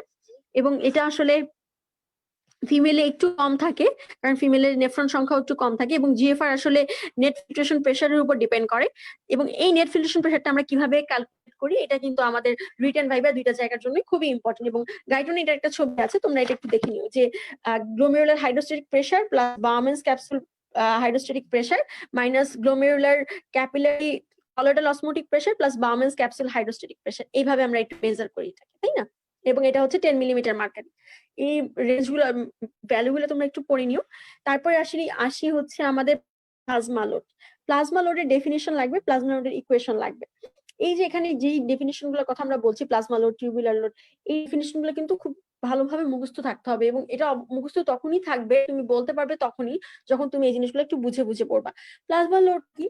যেই প্লাজমা লোডটা হচ্ছে যে আমাদের প্লাজমাতে বোথ কিডনি দিয়ে আমাদের যে প্লাজমায় যে সাবস্টেন্স গুলো থাকে, সেগুলো বোথ কিডনি দিয়ে যে পাস হচ্ছে যেই সাবস্টেন্সে, সেই লোডটাই হচ্ছে আমার প্লাজমা লোড। প্লাজমা লোডকে আমরা আসলে প্রতি মিনিটে আসলে যেটা পাস করছে, তো প্লাজমা লোডটা আমরা এভাবে ইকুয়েশনে দিয়ে এক্সপ্রেস করি যে plasma concentration of the substance in milligram per ML into renal plasma flow, এবং এটার ইউনিট হচ্ছে মিলিগ্রাম পার মিনিট। তারপরে সে টিউবুলার ফ্লো, টিউবুলার ফ্লোটাও হচ্ছে তাই যে টিউবুল দিয়ে আসলে যে টোটাল অ্যামাউন্ট অফ সাবস্টেন্সটা ফিল্টার দিয়ে আসলে ফিল্ট্রেশন হলো সেটা টিউবিউল দিয়ে প্রত্যেকটা কিডনির নেফ্রনের টিউবিউল দিয়ে পাস পার মিনিটে যতটুকু পাস করছে সেটাই হচ্ছে আমার টিউবুলার ফ্লো। টিউবুলার ফ্লোটার ইকুয়েশনটা হচ্ছে জিএফআর ইনটু প্লাজমা কনসেন্ট্রেশন, এবং এরপর যেটা লাগে সেটা হচ্ছে আমার ট্রান্সপোর্ট ম্যাক্সিমাম বা টিএমএ আমি এটাকে প্রকাশ করি। এটার ডেফিনিশনটাও লাগবে, যেটা আসলে আমার একটা ম্যাক্সিমাম এবং কনস্ট্যান্ট রেট যেটার মাধ্যমে আমার অ্যাক্টিভলি রিঅ্যাবজর্পশন এবং সিকুয়েশন হচ্ছে আমার প্রত্যেকটা সাবস্টেন্স যেই ভ্যালুতে এসে আমার প্রত্যেকটা সাবস্টেন্স ম্যাক্সিমাম এবং কনস্ট্যান্টলি অ্যাক্টিভলি রিঅ্যাবজর্পশন হচ্ছে অথবা অ্যাক্টিভলি সিকুয়েট হচ্ছে, এবং সেগুলো আলটিমেটলি আমার টিউবুলার এপিথেলিয়াল সেল দিয়ে ট্রান্সপোর্টের হচ্ছে প্রত্যেক মিনিটে, সেটাই হচ্ছে আমার ট্রান্সপোর্ট ম্যাক্সিমাম। এটা আসি মেইলের ক্ষেত্রে গ্লুকোজের, যদি আমরা প্রত্যেকটা গ্লুকোজ প্রোটিন অ্যামাইনো অ্যাসিড এই প্রত্যেকটা সাবস্টেন্স যেগুলো অ্যাক্টিভলি রিঅ্যাবজর্পশন এবং অ্যাক্টিভলি সিক্রেশন হয় তাদেরই শুধুমাত্র আমি ট্রান্সপোর্ট ম্যাক্সিমাম পাবো, কিন্তু যারা হচ্ছে গিয়ে অ্যাক্টিভলি রিঅ্যাবজর্পশন বা অ্যাক্টিভলি সিক্রেট হয় না, যেমন ইউরিয়া, তারপর ওয়াটার, ক্লোরিন, যেগুলো প্যাসিভলি পাস করছে সেগুলোর ক্ষেত্রে কিন্তু কোনো ট্রান্সপোর্ট ম্যাক্সিমাম থাকে না। মাঝে মধ্যে এই জিনিসটা আমরা ভুল করি দেখে ভাইভাতে কিন্তু আমাদের খুব জিজ্ঞাসা করেছে, আচ্ছা বলতো ইউরিয়ার ট্রান্সপোর্ট ম্যাক্সিমাম কত, তখন আমাদের বলতে হবে ম্যাম এটা কিন্তু এটা তো ইউরিয়া তো প্যাসিভলি পাস করে, তো তার জন্য এটা কোনো ট্রান্সপোর্ট ম্যাক্সিমাম নেই। আমরা জানি ট্রান্সপোর্ট ম্যাক্সিমাম শুধুমাত্র অ্যাক্টিভলি রিঅ্যাবজর্ব অথবা সিক্রেটেড সাবস্টেন্সের জন্যই থাকে। খুব কমনলি যেটা লাগে যে গ্লুকোজের ট্রান্সপোর্ট ম্যাক্সিমামটা মেলে কত, ফিমেলে কত। মেলে 375 মিলিগ্রাম পার মিনিট আর ফিমেলে হচ্ছে 300 মিলিগ্রাম পার মিনিট। আচ্ছা, এরপরে আসি রেনাল থ্রেশহোল্ড। হ্যাঁ, রেনাল থ্রেশহোল্ড একটা কমনলি ইম্পর্টেন্ট কোয়েশ্চেন। রেনাল থ্রেশহোল্ডে আমরা জানি রেনাল থ্রেশহোল্ডটা হচ্ছে গিয়ে plasma concentration of actively reabsorb substance. Actively reabsorb সাবস্টেন্সের ক্ষেত্রে যে প্লাজমা কনসেন্ট্রেশনে বা তার কম কনসেন্ট্রেশনে আমাদের সাবস্টেন্সটা আমরা ইউরিনে পাবো না, মানে পুরোপুরি সাবস্টেন্সটা অ্যাক্টিভলি রিঅ্যাবজর্ব হয়ে যাচ্ছে আমার টিউবুল থেকে, এটাকে আমরা বলছি রেনাল থ্রেশহোল্ড। এবং এটা আলটিমেটলি প্লাজমাতে দেখা যায়। রেনাল থ্রেশহোল্ডটা গ্লুকোজের জন্য আমরা জানি 180 milligram or 10 millimole per milligram per decilitre or 10 millimole per litre. এই ভ্যালুগুলো আসলে মুখস্থ করতে হবে এবং সেই সাথে সাথে আমাদের ইউনিট গুলো মনে রাখতে হবে, কারণ এই যে আপু দেখো এখন বলতে গিয়ে একটু হয়ে গেলাম। তো এরকম আসলে হয় যে আমরা যখন ভ্যালুগুলো মনে রাখি তখন আমাদের কিন্তু হচ্ছে ভ্যালুগুলো কি মনে থাকে, কিন্তু আমাদের কিন্তু ইউনিটটা বলতে গিয়ে একটু মানে সময় লাগে, তো আমাদের ইউনিটটা উল্টাপাল্টা করা যাবে না। তো এরপরে হচ্ছে রেনাল থ্রেশহোল্ডটা কিন্তু আমরা আসলে প্লাজমা দেখে আমি কিন্তু বুঝতে পারবো। তার মানেটা আসলে এরকমটা দাঁড়ায় যে আমার প্লাজমাতে গ্লুকোজের লেভেল দেখে আমি বুঝতে পারবো যে এই গ্লুকোজটা ইউরিনে অ্যাপিয়ার করবে কি না। যদি আমার প্লাজমা গ্লুকোজ লেভেলটা হচ্ছে গিয়ে একটা সার্টেন লেভেল থাকে, যে এই লেভেলে বিয়ন্ডে যদি সার্টেন লেভেল থাকে যে লেভেল পর্যন্ত কিন্তু আমার এটা গ্লুকোজটা ইউরিনে অ্যাপিয়ার করবে না। হ্যাঁ, কিন্তু যখন এই সার্টেন লেভেলটাকে ক্রস করবে প্লাজমায় গ্লুকোজের কনসেন্ট্রেশন, তখন কিন্তু আমার ইউরিনে গ্লুকোজটা আসবে। শুধু গ্লুকোজ না, এটা কিন্তু সবকিছুর ক্ষেত্রে প্রযোজ্য। যদিও আমি এটাকে রেনাল থ্রেশহোল্ড বলছি, মানে রেনাল থ্রেশহোল্ড বলছি, কিন্তু এটা কিন্তু আমি বের করি আলটিমেটলি প্লাজমা থেকে, ওটা ওই কম্পোনেন্টের প্লাজমায় কি অবস্থা সেটা দেখে। তো যেমন আমার প্লাজমায় যখন আমার প্লাজমায় 160 মিলিগ্রাম পার ডেসিলিটার যদি আমার গ্লুকোজ থাকে কনসেন্ট্রেশন হয়, তখন কিন্তু আমি কিন্তু রেনাল গ্লাইকোসিউরিয়া পেয়ে যাব। মানে আমার কিডনি দিয়ে, মানে গ্লুকোজ যেটা কিডনি দিয়ে যে ইউরিনটা বের হবে সেটা কিন্তু আমার গ্লুকোজ কন্টেন্ট থাকবে, তো আমার ইউরিনের সাথে গ্লুকোজ আসবে। তো আমার যদি কোনো পেশেন্টের 160 মিলিগ্রাম পার ডেসিলিটার হচ্ছে রেনালে কারোর প্লাজমায় গ্লুকোজের কনসেন্ট্রেশন যদি 160 মিলিগ্রাম পার ডেসিলিটার হয়, তাহলে কিন্তু তার রেনাল গ্লাইকোসিউরিয়া হওয়ার একটা চান্স থাকে। এরপরে হচ্ছে রেনাল অর প্লাজমা ক্লিয়ারেন্স।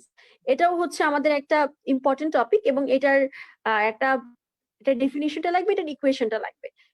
আমাদের ইউনিটটাও হচ্ছে জিজ্ঞাসা করে। ইউনিট আমরা জানি ml পার মিনিট, বা হ্যাঁ ml পার মিনিট হচ্ছে প্লাজমা যে ক্লিয়ারেন্সটা আছে বা রেনাল ক্লিয়ারেন্সটা আছে, এটাকে আমরা এক্সপ্রেস করি হচ্ছে গিয়ে CS দিয়ে, এবং এটা আসলে একটা রেনাল ক্লিয়ারেন্স আর প্লাজমা ক্লিয়ারেন্স হচ্ছে একটা ভার্চুয়াল ভলিউম, যেটা আসলে কন্টেন্ট করবে যে কি সাবস্টেন্স, কতটুকু সাবস্টেন্স আমার হচ্ছে ইউরিন দিয়ে প্রতি মিনিটে এক্সক্রিয়েট হবে, এটা আসলে ডিপেন্ড করবে এটার উপর। তো আসলে আমার ইকুয়েশনটা কি, CS equals to US into V divided by PS, এটা হচ্ছে আমার ইকুয়েশন, তাই না? তার মানে clearance of a substance is equal to urinary concentration of that substance into the urinary volume divided by plasma concentration. তো কয়েকটা সাবস্টেন্সের আমার রেনাল ক্লিয়ারেন্স ভাইবার জন্য, এমসিকিউ এর জন্য, অস্পির জন্য খুব লাগে, যেমন ক্রিয়েটিনিন, ইউরিয়া, গ্লুকোজ, ইনসুলিন, তারপর হচ্ছে গিয়ে প্যারা অ্যামিনো হিপিউরিক অ্যাসিড, এই জিনিসগুলো আমার হচ্ছে গিয়ে লাগে। এবং ইনসুলিন বলছি কেন, ইনুলিনের ক্ষেত্রে হচ্ছে আমরা জানি ইনুলিন দিয়ে কিন্তু আমরা জিএফআর মেজার করতে পারি। আবার প্যারা অ্যামাইনো হিপিউরিক অ্যাসিড যেটা, সেটা দিয়ে কিন্তু আমার হচ্ছে গিয়ে রেনাল পারফিউশন সেটা আমি মেজার করতে পারছি। আর আমরা জানি ক্রিয়েটিনিনটা কিন্তু অ্যাক্টিভলি সিক্রেটেড হয়, ইউরিয়াটা কিন্তু রিঅ্যাবজর্ব হয়, আর গ্লুকোজটা কিন্তু রিঅ্যাবজর্বড হয় না, সিক্রেটেডও হয় না, তোমরা জানো কমপ্লিটলি। হ্যাঁ, তো প্লাজমা ক্লিয়ারেন্স বা রেনাল ক্লিয়ারেন্সের ইম্পর্টেন্সটা কিন্তু খুবই ইম্পর্টেন্ট। আমরা জানি এটা একটা রেনাল ফাংশন, একটা ইম্পর্টেন্ট মার্কার, এবং এটা দিয়ে আমরা জিএফআর মেনটেন করতে পারি বা গ্লোমেরুলার ফিল্ট্রেশন রেট, তারপর রেনাল পারফিউশনটাকে মেজার করতে পারি। তারপর হচ্ছে রেনাল ক্লিয়ারেন্সে আমরা আসলে রেনাল ক্লিয়ারেন্স যে টেস্ট গুলা, এটা কিন্তু আমরা বা প্লাজমা ক্লিয়ারেন্স, এটা কিন্তু আমরা গ্লোমেরুলাসের ফাংশন দেখার জন্য করে থাকি। তোমরা অলরেডি বুঝে ফেলছো যে ফিল্ট্রেশন দেখি কিন্তু আমরা ক্লিয়ারেন্সটা আসলে উপর ডিপেন্ড করে। তো আমি গ্লোমেরুলার ফাংশনটা আমরা এই ক্লিয়ারেন্স গুলোর টেস্ট গুলোর মাধ্যমে জানতে পারবো। এরপর অসমোলার ক্লিয়ারেন্স। অসমোলার ক্লিয়ারেন্সটা হচ্ছে এটাও একটা ভার্চুয়াল ভলিউম অফ প্লাজমা, যেটার মধ্যে অসমোটিক্যালি অ্যাক্টিভ সাবস্টেন্স ইউরিন দিয়ে কতটুকু হবে প্রতি মিনিটে আমরা সেটা জানতে পারবো ভলিউম, প্লাজমা ভলিউমটা দেখে। এবং এটা নর্মালি 3 ml পার মিনিট হয়, 2 to 3 ml পার মিনিট হয়, এটা নর্মাল রেঞ্জ। এরপর আসি free water clearance. Free water clearance মানে হচ্ছে যেই ভলিউমে আমার সলিউট ফ্রি ওয়াটারটা প্রতি মিনিটে এক্সক্রিয়েট হবে, মানে আমার ইউরিনটা ফর্মেশন এবং এক্সক্রিয়েশন হবে হওয়ার সময় যেই ভলিউমে আমার একটা সলিউট ফ্রি একটা ওয়াটার, যেখানে কোনো সলিউট থাকবে না, শুধু ওয়াটার এক্সক্রিয়েট হচ্ছে পার মিনিটে, সেটাকে আমি বলি ফ্রি ওয়াটার ক্লিয়ারেন্স। এবং ওয়াটার ডাইউরেসিস মাধ্যমে কিন্তু আমার ফ্রি ওয়াটার ক্লিয়ারেন্সটা বেশিরভাগ হয়ে থাকে। এবং এটার একটা ইকুয়েশন আছে, আমরা জানি urinary water clearance equals to urinary volume minus osmolar clearance. মানে আমাকে যদি অসমোলার ক্লিয়ারেন্স কেউ বলে দেয়, তাহলে কিন্তু আমি আর ইউরিনারি ভলিউম জানতে পারি। আমরা জানি ইউরিনারি ভলিউম হচ্ছে 1 ml পার মিনিট, আর যদি অসমোলার ক্লিয়ারেন্সটা হয় নর্মালি 3 ml পার মিনিট, তো তাইলে হচ্ছে নর্মাল ফ্রি ওয়াটার ক্লিয়ারেন্স হচ্ছে -2 ml পার মিনিট। এখন আসি এখানে কেন প্লাস মাইনাসের হিসাব থাকে। প্লাস অসমোলার ক্লিয়ারেন্সটা যখন পজিটিভ হবে, ভালোভাবে একটু খেয়াল করো, অসমোলার ক্লিয়ারেন্সটা যখন পজিটিভ হবে তখন কিন্তু আমার ইউরিনটা ডাইলিউটেড ইউরিন। হ্যাঁ, তার মানে হচ্ছে ইউরিনটা আমার যেটা আমার নরমালি হয় ডায়াবেটিস ইনসিপিটাস ক্ষেত্রে হতে পারে। আর অসমোলার ক্লিয়ারেন্সটা নেগেটিভ হবে তখন এটা ইন্ডিকেট করবে যে ইউরিনটা কনসেন্ট্রেটেড ইউরিন। এটা আমাদের একটা ভাইবার পেড কোশ্চেন, যে প্লাস মাইনাসের রিলেশনটা আসলে কি, কখন প্লাস কখন মাইনাস, এগুলো একটু জিজ্ঞাসা করে।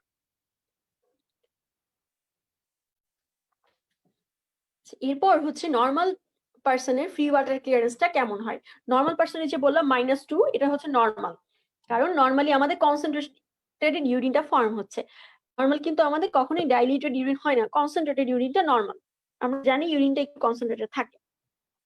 এবং এটা কিন্তু আমার হচ্ছে গিয়ে অনেক ইম্পর্টেন্স, কারণ এটা একটা রেনাল কনসেন্ট্রেটিং পাওয়ারকে অথবা রেনাল ডাইলেটিং পাওয়ারকে আমার ইন্ডিকেট করছে, এই যে ফ্রি ওয়াটার ক্লিয়ারেন্স যেটা। তারপরে সে অব্লিগেটরি ইউনিট ভলিউমটা। অব্লিগেটরি ইউনিট ভলিউম হচ্ছে যে মিনিমাম অ্যামাউন্টের ইউরিনটা আমার মাস্ট বি এক্সক্রিয়েট হতে হবে আমার শরীর দিয়ে প্রত্যেক দিন, মাস্ট এক্সক্রিয়েট হতে হবে।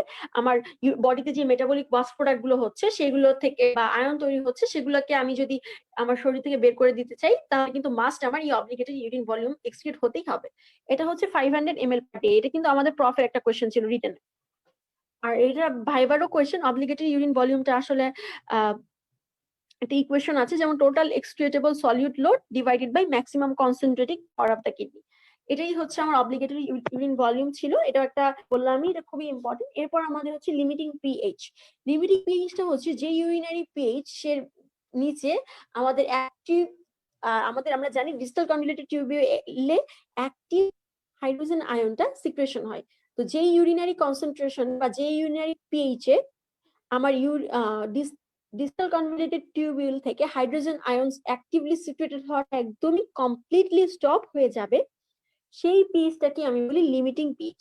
নর্মালি আমাদের কিডনির লিমিটিং পিএইচটা হচ্ছে 4.5, এবং এই লিমিটিং পিএইচ আসলে এটা কেন হয়, তো মেকানিজমটা হচ্ছে এরকম, এই 4.5 এর নিচে যখন আমার ইউরিনারি পিএইচটা কমে আসে তখন কিন্তু আমার প্রত্যেকটা হাইড্রোজেন পাম্প যেটা ছিল এই হাইড্রোজেন পাম্প গুলো বন্ধ হয়ে যায়, যার কারণে আর হাইড্রোজেন আয়নটা সিক্রেট হতে পারে না।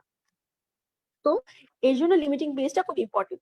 তো এই ছিল আমাদের আজকের টপিক। মোটামুটি এই টপিক গুলা পড়লে ইনশাল্লাহ তোমাদের সবার কমন পড়বে। আর আমি আবারও দুঃখিত, আমাদের আজকে স্লাইডে একটু প্রবলেম হচ্ছিল, মানে আমার ল্যাপটপ একটু সমস্যা হচ্ছে, যার জন্য আমাকে আবার এটা মানে ফোনে এইভাবে বলতে হলো, তার জন্য হয়তো তোমাদের টেকনিক্যাল এই প্রবলেমটার জন্য আমরা একটু দুঃখিত।